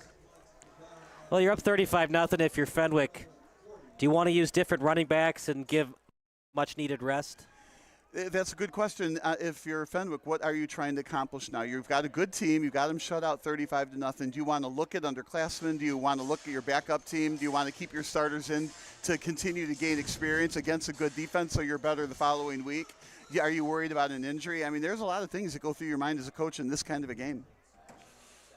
This time a handoff, and it indeed is to Jarnecki, and Hosty into the game as we expected, so Morgan and Williams' day might be done. And boy, what a day they had. Well, is this going to be fun to watch Hosty? Because he did lose the starting quarterback job. We thought at the beginning of the year maybe he would be the starter. I think he's a year older. So it'll be interesting to see what he can do. Now, will he keep the ball on the ground more to keep the clock running, or will he actually air it out? Not known for his running prowess. Jarnecki again. Let's give credit to this offensive line for the second time today. That's the backup running back, and they're just doing jet sweep to the right. Right tackle's doing the rest of the work. Well, I do like the run wide thing. That makes the linemen tired because they have to go from side to side. And they have to run a long way to chase down these, fast backs or jet sweep the receivers. So now here, the left side of the field is wide, so you would want to make that your strong side. Put your tight end over there and run wide left. Another good job by Rutland coming off the offensive line on the pole. Radgowski there on the tackle. That's still a healthy gain. This is about 4 or 5 yards on first down. So I think what we now see is with Hosty in, they might pull it back with a play action, but they're going to try to run it left, right, middle, wherever they got to go to keep moving the chains and hold the ball. And just saying, what's the 40 points you said that's a running clock? Matt Battaglia, since he got hired to be the head coach, he goes by the motto of Fenwick Fast, a high-octane offensive style of football. As that pass down the middle, and it's completed to Smith. And you were saying high octane? That was a great catch. I like the throw. There was air under the ball, so Smith had to run under it, and he did a great job to run under it. There wasn't a safety on the backside, so he could float it as high as he wanted and let Smith get under it, and that was a perfect throw. Strong downfield and a great catch. And Hosty had a player in his face when he released the ball. So he's got a touchdown pass. He's got this long bomb pass. This Hosty is good, too. Just on the wrong team. If he was on a lot of other Chicago Catholic League teams, he'd be the starter. Yeah, or maybe one of the public teams in his area. These private schools are able to recruit outside their area. So the Bears, but they usually get it wrong. First and goal. Jarnecki. He was hit briefly at the point of attack. He's a half yard short. Oh, they're not giving it to him. I thought he got in, but obviously they're on the goal line, and we're up here 5,000 feet away at the wrong angle. And what a great run. I mean, you got to figure they're going to get it in on this next play, and boy, they, of course, keep it on the ground. So here it is on replay. He's at the half-yard line. It sure looked like he didn't get in. Oh, really? I would have said he got in on that. Even it's interesting. We're both watching the same replay, but again, our camera is the same angle that we are. Looked like he was half-yard short. I don't like this injury on the field. So it's a 35-0 game, and somebody gets hurt. You don't want to see that.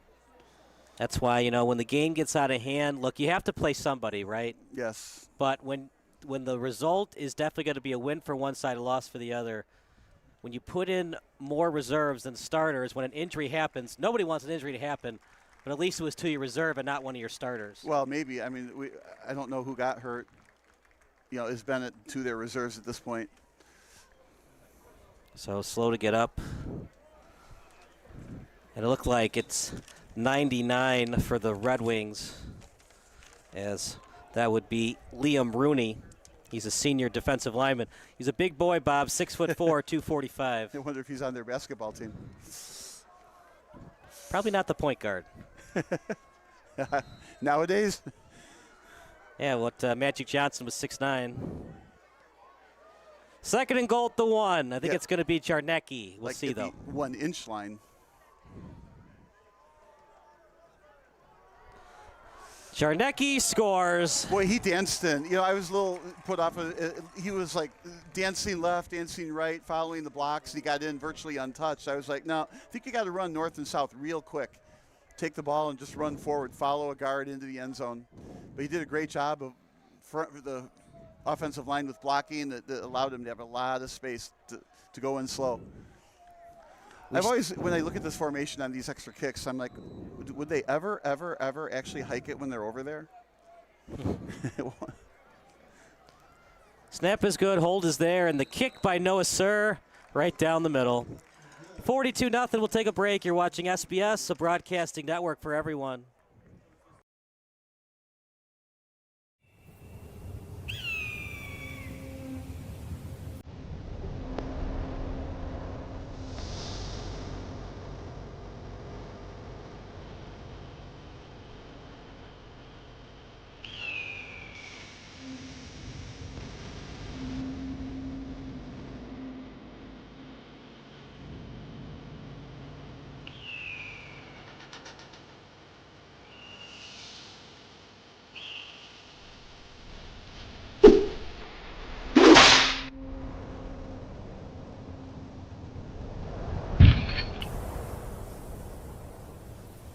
There are only two kinds of people in this world. Those who get committed. 42-0. If this were a fight, they would have stopped it by now. Well, I think they kind of are. The question is going to be, will it be a running clock, or like you said, does that wait until the fourth quarter? But 42-0, I mean, what a blowout. And this kick, you called me Captain Obvious earlier, but I think this will go in the end zone again. Last time, it did come out to the 20. How about that? Every possession for Benet seems like it started at the 20. Right, and that's a good way to do it. You got to go 80 yards every time against a good defense. Problem is they haven't been able to go 80 yards at all. Right. So maybe they'd like a better field position to maybe make it easier on your offense. Well, before the game, Fenwick gave up 63 points. They still have. Nice tackle. Just everything going the way of Fenwick. Everything's going well. I mean, return defense, that's Jimmy O'Brien, the senior.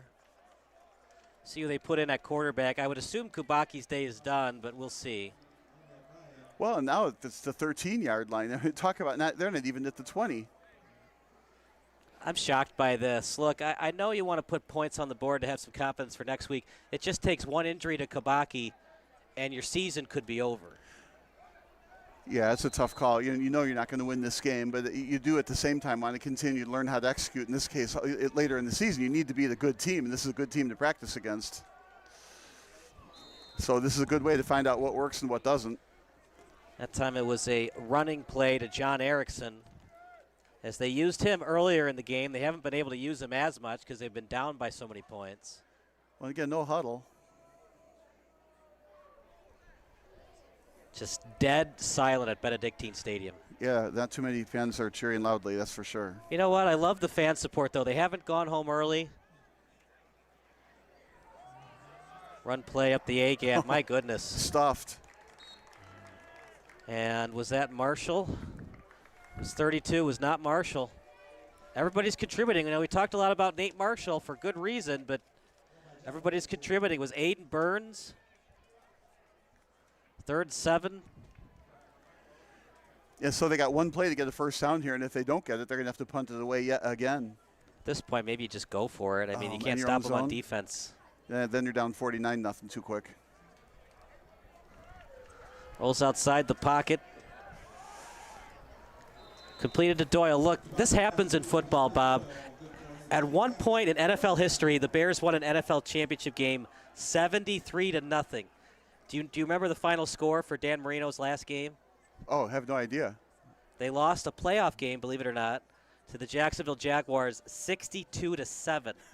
Yeah, I don't remember that. Dan Marino's in the Hall of Fame. It happens to everybody. It happens at the NFL level. It sure as heck happens in high school. That was a great pass, though. Ran left and made a real nice pass past the first down marker. A little high snap. As that's completed to Wiles. It's not an easy catch either. Yeah, well, I don't know. I like that deep slant, though. It worked earlier in the game. It worked again here.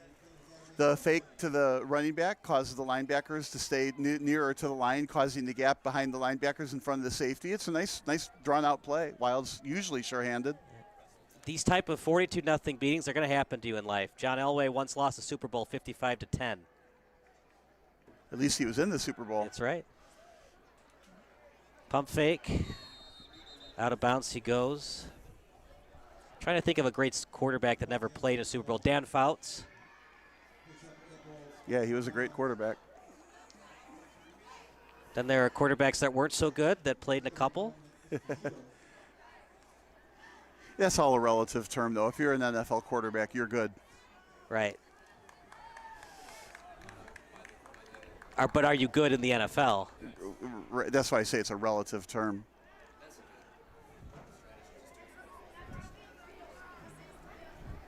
Second and 6. Can they put some points on the board? Kubaki over to the right. It doesn't look like a prevent defense necessarily. Maybe it's not as aggressive as maybe it was earlier, but it's not a prevent defense. They're not just saying, you can have 5-yard chunks and move downfield. And I would guess Fenwick's kind of proud of the shutout at the moment, and so I would think they're going to do everything they can to prevent the shutout, maybe by not keeping your first stringers in, but certainly by playing normal defense, not just saying we're going to let you eat up clock 5 yards every time. Looks like Marshall's day is done, as I don't see him out there. Thought they were offside, but no call. They get a mulligan. If you're Benet, if you're in field goal range, do you consider putting 3 on the board to get some kind of points? To ruin the shutout. That wouldn't be my strategy as a coach. Wilds in space. You Again, know what? They're trying hard. They got the starters out there. You got to love the gamesmanship by Pat New. Yeah, it's a nice slant the other direction. Again, Wilds in the middle. That's a, I hate to say it this way, but a wildly successful play. How long have you been holding that one in? I really wasn't trying to make a funny out of that one, but yeah, it's a very successful play over the middle. That deep slant. Do you know what Luke's favorite? Is that's a fake handoff down the sideline, and almost picked off by Fenwick. That was perfect coverage downfield, right? He was past the receiver, so when the quarterback threw it, he was able to watch the ball the whole entire way. So the good thing, the pass got broken up. Benet got pretty fortunate on that. Again, a shot downfield is good, but looks like wholesale changes here, or we got to tell end of the quarter. That'll do it for the quarter. It was the end of the quarter. So we'll take a break. 42-0 Fenwick. That's not a misprint, folks, here on SBS, the broadcasting network for everyone. The best things in life are sweet and free, too, especially when they come from Chicago's own Sweet Amanda B's. Today, we're celebrating the iconic bakery's 20th birthday. Happy Look, a day over 10. birthday! The bakery began at home with the owners baking desserts for friends and family, and then in 2002, Sweet Mandy B's opened its first storefront. They're known for their old-fashioned desserts, and they were nice enough to send us a bunch of them. Look at these cupcakes. This is what I've had when I've gone there, is these delicious cupcakes. They look right. They're pretty. What do you guys have? Sugar cookie with frosting. I also recommend the molasses cookie. Oh, yes, my goodness, it's so good. Oh, I have Oreo frosted brownie. Okay, and then I'm not sure what this is. It says just dough it. Just dough it. That's Look the at this. Cookie Look at with this, you cookie guys. dough There's in something. the middle. Oh. Yeah, and I have a iced Rice Krispie treat that I'm not trading with anyone. 42-0. Kubaki on the pass. It is completed. As it's near the 25-yard line, it was completed to Ben Albert. But I like this. Undaunted, they're going downfield. They're making good plays, knowing darn well that they need to execute these kinds of plays to beat the next team next week. Obviously they're not going to try to get, as we put during the third and fourth quarter, they're a 49-point fourth quarter. Need 42 points to tie. You need a touchdown and 5 successful onside kicks to get back in it. Maybe there should be a play in football where you can get 49 points on one play. Please stop trying to change the rules of the game. 2nd and 10 at the 24. It's a handoff up the middle. Oh, the last thing we need, that was a great tackle. Stuck his helmet right in the breadbasket trying to knock the football loose. That would be the last thing that Benet needs. Another fumble in fourth quarter to prevent this scoring drive from occurring. I don't think they'll kick a field goal. I don't think so either, but do you think there is such a thing as when you get shut out, a lot of disheartenment? If you put a 3 spot, I know you lose 42-3, but does that help your confidence level at all going into your next game? It probably does. I don't think it would make a difference with me, but I think it probably does with some players. And maybe with this kicking game, the punting game has been so bad. If you kick a field goal, maybe it changes the mindset of your whole special teams unit. Well, if you do kick the field goal, too, again, you're practicing against a live opponent with a kicker, and it gives you confidence for knowing whether you can make it or not next week against somebody else, maybe when you really need it. 3rd and 3 at the 17. Handoff. It's going to be a first down. And again, I like that tackle right through the breadbasket, hoping to lodge that ball loose. You go in with your shoulders, not so much the helmet, but go in your shoulders. You pace the ball with your shoulders, hoping to get them to drop it yet again. That might explain why Fenwick had those fumbles earlier, or caused those fumbles earlier, I guess is a better way to put it. So 2 running backs in the backfield as he lowers his shoulder that time to Erickson. Yeah, Benet going down the field here with the running game. They're going to pull it back and throw probably another one of those passes near the sidelines. The right side of the field is wide, so maybe they'll roll to the right. It's a high snap up the middle. Erickson again. Erickson still on his feet. Touchdown, Benet. Touchdown, John Erickson. They will not be shut out tonight. as the sophomore wide receiver / cornerback. They line him up at running back. They score. Granted, Marshall was not on the field when they scored, but you know what? You'll take him however you can get him at this point. Well, it was a good crash right up the middle. What can you say? But they got the points, I'll say the right way, by scoring it on the ground, moving the ball downfield the whole time, as opposed to, kick a field goal just to spoil a shutout. So interesting how fast your mind gravitates toward. They just scored. Okay, how many more times do they got to do that? Right. Michael Conway on the kick. Kick is good. Now they're only down 35. You're watching the Friars against the Red Wings here on SBS. Onside kick coming. You think so? Why not? I hope so.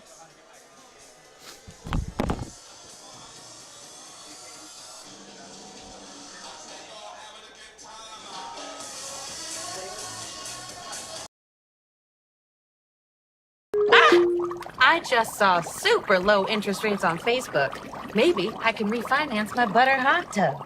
Yes on the butter, no on the link, Karen. Social media scams rob Americans every year. You're giving away your money to a hacker in a hoodie. The mic is on. That's a negative stereotype, and we don't appreciate it. It's good. 42-7. I think they're going to do the onside kick. I think you need to work on it, see if you can execute.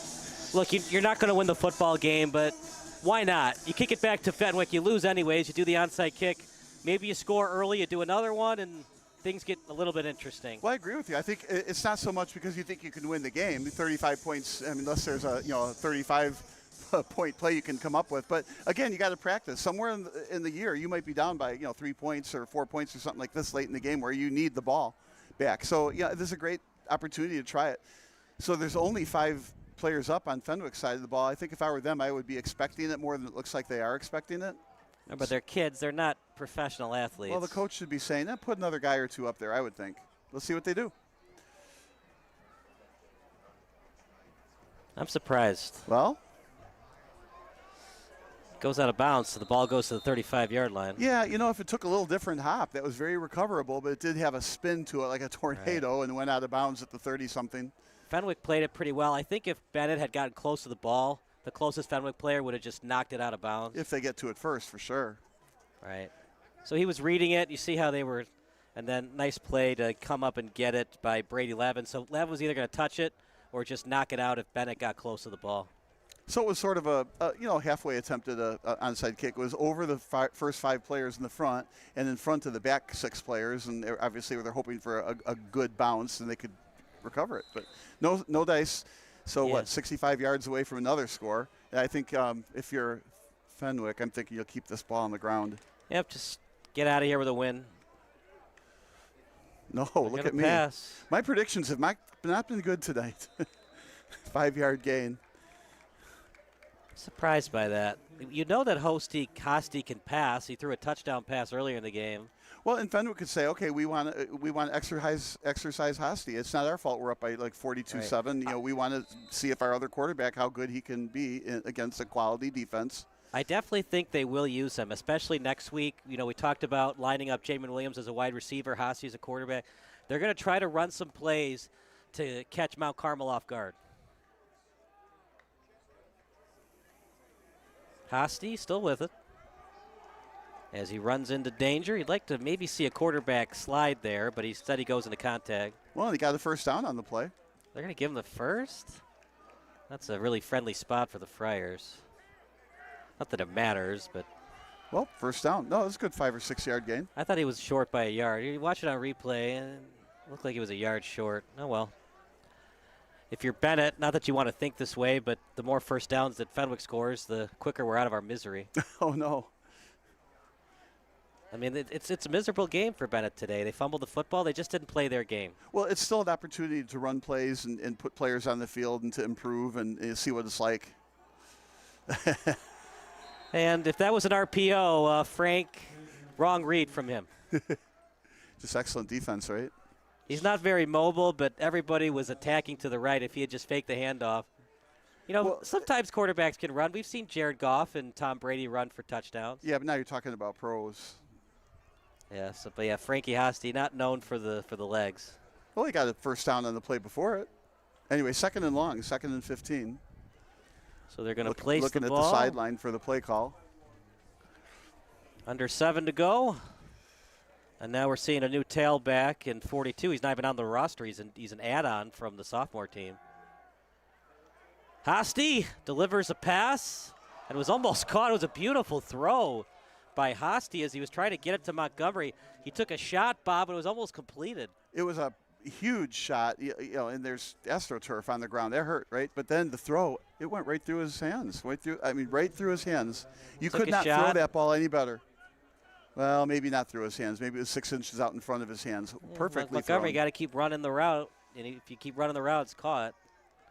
It's hard. These aren't professional lights, so when you're trying to look for the ball up there, you can get lost in the lights. But, special teams players are not always the best at wide receivers. It's hard to find that special teams player that's also great at wide receiver. But what we are finding out is Hosty is a good quarterback. 3rd and 16. As here comes the blitz. And not ready for it, and just off the fingertips of Will Tomzak. That's a plan, a pass, what do you want to call it, short middle, or it's a screen pass across the middle. They let the ends get in there on purpose, and obviously they got there too quick, and then you had to throw the ball away. It was a nice play call, screen up the middle, but it would have had to have gained, 15 yards for a first down. I think I would like to have seen another long pass instead somewhere. I mean, if you're going to throw those short passes, the intent is they get completed, and then you get some yards after the catch. So here are some stats brought to you by Stat Crew. For Benet, rushing 18 for 58. For Fenwick, 26 for 160. Passing today, it was a great game passing. 16 of 24, 221, 3 touchdowns. That's pretty healthy. 3 touchdowns, wow. A lot of passes for Kubaki. He was 19 of 30. Yeah. And that timeout was called by Fenwick. We'll stick with the action. 4th and 18, 4th and 16, ball in the 40. 5:23 to go. Big thank you to Benet Academy for having us out tonight. Our excellent crew, Sam Corbett, Hayden Bales, Bob Vilsaway, Chris Angela, Kalia Butler. Wish we had a better game. If Benet holds on to the ball, they're still in it. They just couldn't do that today. Well, a couple of fumbles would have made some difference. Just would have been a closer game. They dropped passes, too. Yeah, there was a few of those. There was at least 3 of them. But it wasn't like they were dropped passes in the end zone or the fumble was at the other guy's 5-yard line or something. I don't know how much of a difference it would have made.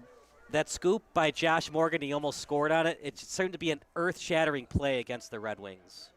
Definitely a momentum changer. Nice punt. And it was last touch by Fenwick. And that's going to go near the 15. Yeah, they're going to mark it, 17-yard line, something like that? At least it's a nice night. After the game, you can hang out with your friends and your family members if you're a Benet Red Wing. And look, you're 5-2. Still have a good shot at getting a home game. You got to win at least 1 more game to get a home game, preferably 2 more games.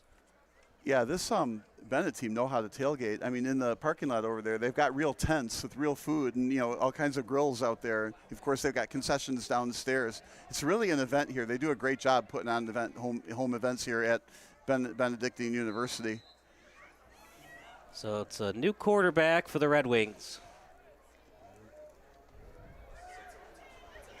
As that's a run up the gut and a first down for Benet. That was nice. Like you said, right up the gut, 12 yards. It's different when you're running versus Marshall. Salvino was the guy who fumbled, and then Morgan picked it up. It was just all Friars today. They were locked in from the opening kickoff. Yeah, they were ready for this game. And when Morgan deflected that pass from Williams, it just ignited the Fenwick offense. Yeah, I mean, I think it's hard to figure out what play caused this. I mean, it was just kind of a drubbing the whole game. There wasn't any, momentum shift. Like you said, that pass interception from Morgan changed the whole game. But, of course, the fumbles. You could see the frustration from Benet when Morgan almost scored on the scoop. But early in the game, remember, it was 3rd and 5 or something, and then it was deflected by Williams.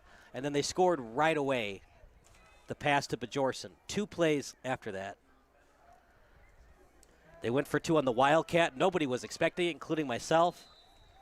Marshall scored on it. They went for it instead of kicking the field goal, so the score could be 45-7. Well, and if you talk momentum, that two-pointer, nobody probably did expect it, right? So when Fenwick took it in on the two-pointer, probably kind of took Benet by surprise, and it also probably told the Benet, from the Benet coaching staff to the the Fenwick coaching staff to the Fenwick players, look, we're going to win this game. We're going to play hard. We're going to get these 2 points, and the players are ready.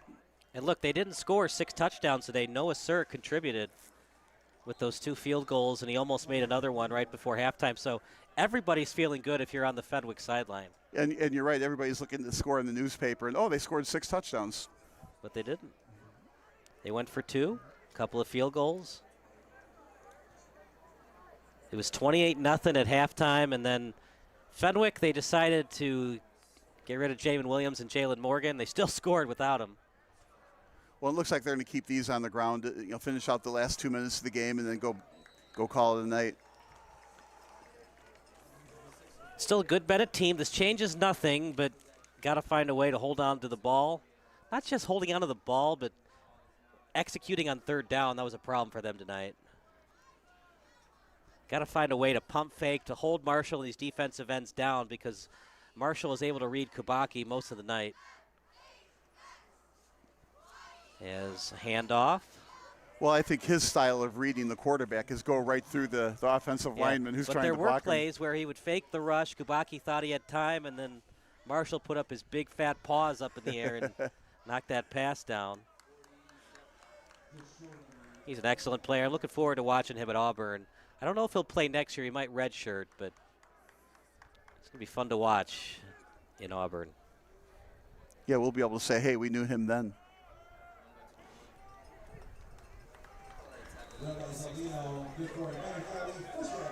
So I don't know how many more first downs we're going to get, but we're closing in on a minute to go in the game, and Benet is absolutely keeping the ball on the ground. It might have been tempting to try to pretend like you have a 2-minute drill and pass it downfield, but I think Benet is waving the white flag tonight.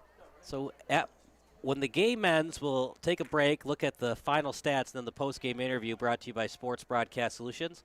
It'll be Kalia Butler down on the sidelines for us.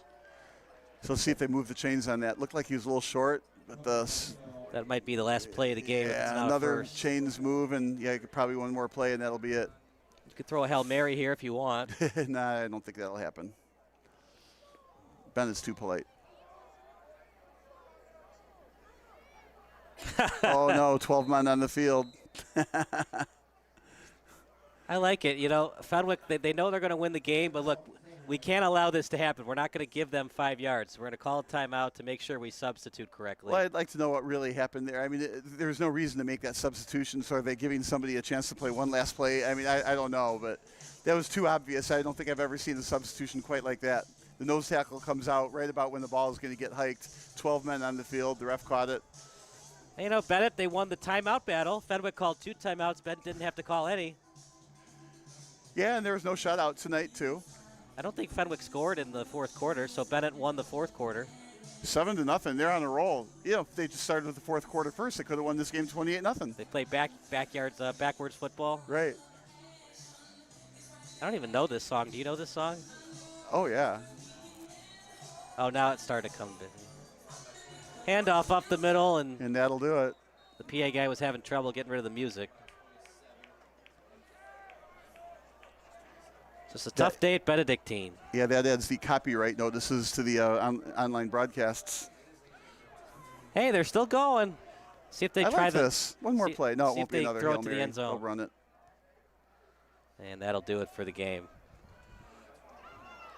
Still fighting hard, but... Oh, I should have gone out of bounds. Benet Academy, 35 points short tonight. Well, that doesn't mean they're not a good team. They just got beat by a good team, and sometimes this happens. They go back and regroup, learn from whatever you can from this game against a very good team. You know what worked. Obviously, you know what didn't work, and come back and play another day. They're still 5-2, and that's a really good record. They're still playoff bound. They just happened to run against a really good Fenwick team today. Did a good team lose to a great team today? That's the argument, and that's what Fenwick's going to be asked. And when the reporters asked them about their upcoming game against Mount Carmel. Well, and Fenwick is ranked number 8. I mean, that's a top 10 team in the state. That's very, very good. So They came as advertised, that's for certain. So we're going to take a break. They will give you some final stats in the postgame show brought to you by SBS. But for now, we're going to take a break brought to you by SBS, a broadcasting network for everyone.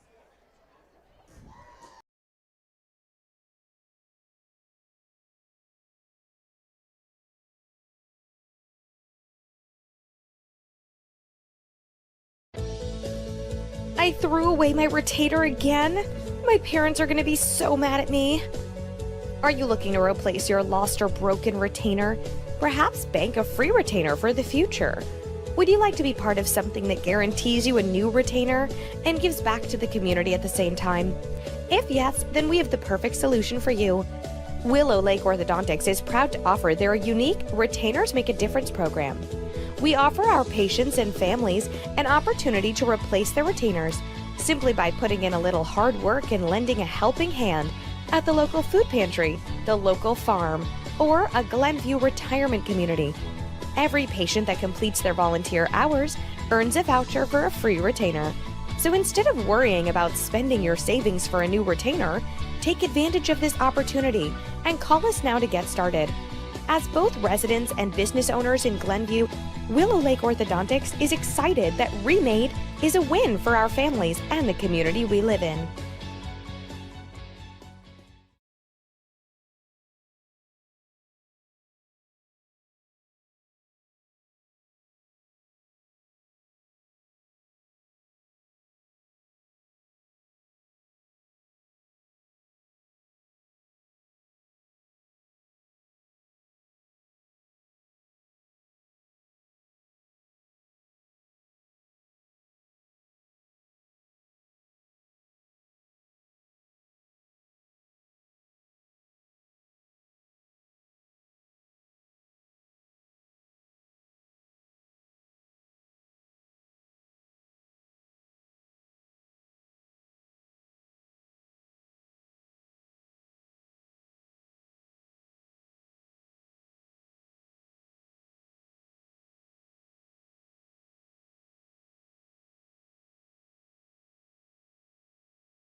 I just saw super low interest rates on Facebook. Maybe I can refinance my butter hot tub. Yes on the butter, no on the link, Karen. Social media scams rob Americans every year. You're giving away your money to a hacker in a hoodie.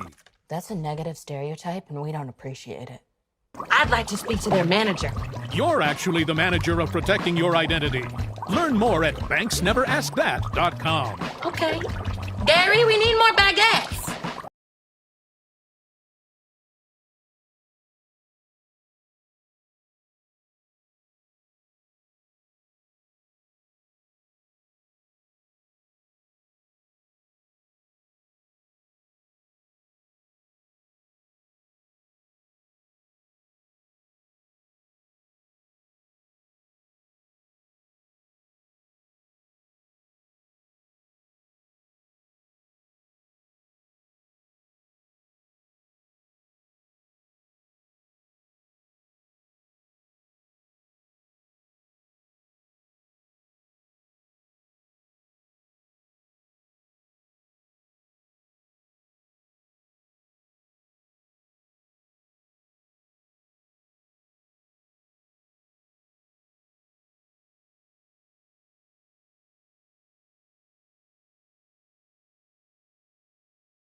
Chicago is near and dear to my heart.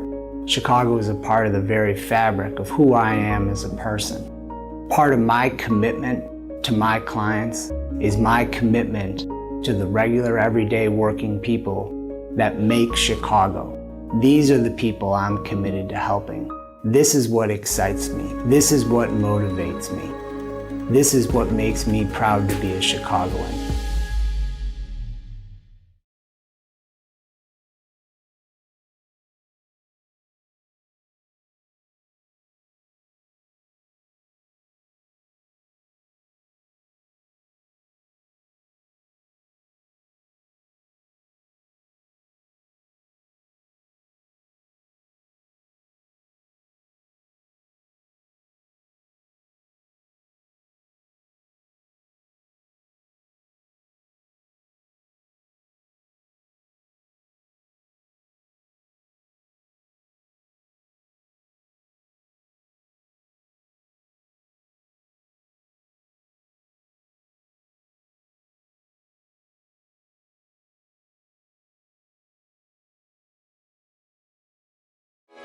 Sports Broadcast Solutions is a broadcasting network for everyone. SBS offers live telecasts on channel 59.3, YouTube, or Twitch. We include pre- and post-game interviews with the players. You know, I started in the locker room. All the boys were getting going before the game and stuff, and we kind of found a little click at the beginning of the game, so I think that's what got us going. We also include digital live statistics, play-by-play commentary, team highlight reels, and even more than that. Go online to sportsbroadcastsolutions.com or search Sports Broadcast Solutions on YouTube. SBS, a broadcasting network for everyone.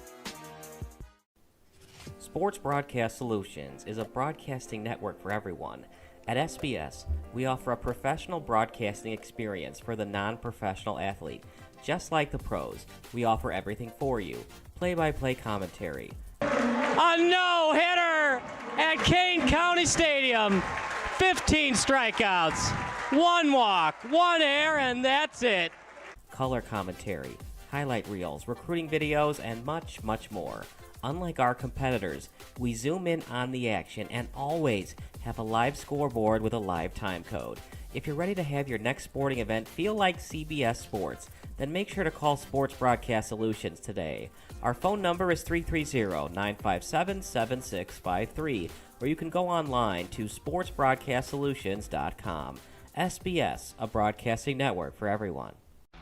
Missing your child's sporting event just plain stinks. But you don't have to worry about that anymore, thanks to Sports Broadcast Solutions. SBS is a live broadcasting network, as well as covering your on-demand needs, recruiting videos, highlight reels, and much, much more. We can broadcast live to any website, and we also post as much on-demand content as you need. For more information about SBS, check out our website at sportsbroadcastsolutions.com. Sports Broadcast Solutions, a broadcasting network for everyone. Sports Broadcast Solutions is a broadcasting network for everyone. Let SBS broadcast your sporting event. We have experience and can generate excitement and permanent digital memories for your team. Tonight. That time, finally a goal for the Stampede! We have professional videographers using high-definition modern-day cameras, color analysts, and play-by-play announcers with state-of-the-art, classy graphical scoreboards to keep you updated. Plus, we have commercials to advertise your team, club, or sponsor, and us. Plus, we do pregame and postgame interviews. Hi, everybody, and welcome to the Postgame Show brought to you by Marion Central Catholic. My name's Kyle Smith. But my name doesn't matter. These young ladies matter. It's senior night as the Hurricanes win a battle down the stretch, 48-46. Hi, I'm Carrie Kramer. I swim 50 breast, 50 free, and 100 back. Whatever your sports broadcast needs, we are at sportsbroadcastsolutions.com. Check us out and become part of the digital sporting world. Sports Broadcast Solutions is a broadcasting network for everyone. Instead of spending hundreds or thousands with all these college recruiting sites, let us put together your college highlight reel. For just a fraction of your potential college scholarship and significantly less than these recruiting services, we got this. In addition, we put together highlight reels for teams, including high school, your club team, or travel team. My teammate gave me a great pass, and I just took it. The other team slashed me, took the opportunity, saw where the goalie was weak, and I just shot it there. Solon O'Connor and Marsh back on defense. And Marsh gets a blowout. We got a breakaway at 2-0. A shot, and a goal! So 3-3. The power play was officially over. Whatever your sports broadcast needs, check us out at sportsbroadcastsolutions.com. Check us out and become part of the digital world. Sports Broadcast Solutions is a broadcasting network for everyone. For those of you who would like to broadcast or live stream your event, or maybe make a highlight tape, but would like a sponsor to fund the event, SBS has a myriad of ways to advertise your sponsor during our broadcasts. We have commercials. We have on-air reads by the announcers. Albatross Physical Therapy and Wellness specializes in pain-free. We have graphics, and we have watermarks. Finally, Sports Broadcast Solutions can create a commercial for you or your sponsor. Whatever your sports broadcast needs, we are at sportsbroadcastsolutions.com. Check us out and become part of the digital sporting world.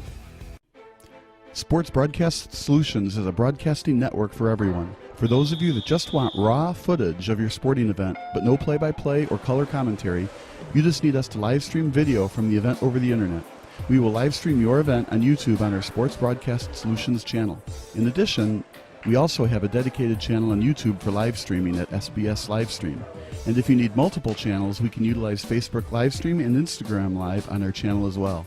Options include commercials from your sponsors, professional scoreboard graphics are still available, and of course, yes, pre- and post-game interviews are available as an option if you want. We've been working really hard this whole summer and stuff. Whatever your sports broadcast needs, we are at sportsbroadcastsolutions.com.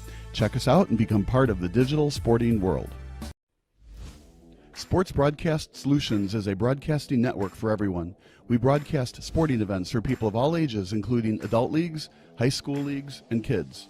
Complete with professional-looking graphics, broadcasters, color analysis, and commercials. We do pre- and post-game interviews with the players. In addition, Sports Broadcast Solutions does highlight films, including college recruiting reels, highlight films you'd see on sports news programs, and just simply highlight films for fun. Sports Broadcast Solutions also provides raw footage and live streams if you'd like. Subscribe to us and listen to our professional talk videos about relevant topics in the pro and college ranks. Whatever your sports broadcast needs, contact us at sportsbroadcastsolutions.com and become part of the digital world. This is Sports Broadcast Solutions, a broadcasting network for everyone. Check us out at sportsbroadcastsolutions.com and become part of the digital sporting world.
There are only two kinds of people in this world.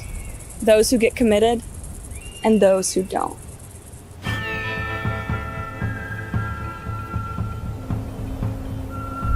Before you find yourself in a housing standoff, get committed. Visit our website to learn more.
Welcome to the Postgame Show. I'm with Andrew Bjorson from Fenwick. Welcome to the Postgame Show. I'm with Andrew Bjorson from Fenwick. I'm Clea Butler. Andrew, 42-7 blowout win today. Was this the level of play you were expecting? You guys both came in with the 5-1. Was this the level that you were expecting today? Yeah, I mean, in practice, we were watching film all week, and everyone was going 100% all week, each player. And we knew if we come out, our offense comes out rolling. Our defense has been getting stops all year, so we just had to show our defense today that we could put up those points. 28-0 at half, third quarter, 40-0. They score at the end. What was the message from Coach just to keep pushing? It was just keep putting it down their throats. I mean, if they were doing that to us, that's what they would do. So we got to just keep going. 2 touchdowns for you today. How are you just getting opportunities? It's a good coaching, right? Yeah. Right? Don't you want to just say it's good coaching? Yeah. It's all from him, Coach Rooney, teaching me everything for 4 years. So I just kind of just doing what I do in practice. You guys are 8th in the state. What separates you guys from the competition? I feel like our intensity and how hard we hit. No team in the state hits as hard as we do. No receivers block as hard as we do. No DBs, no linebackers, no safeties come downfield and actually hit like we do. So that separates us the most. Mount Carmel up next, tough opponent. What aspects of today's game do you want to bring with you guys next week? I want to bring the passing game. 2 more touchdowns next week. I just want to keep that rolling and be able to run the ball, and our defense will always show up for us. Congrats and best of luck. Thank you.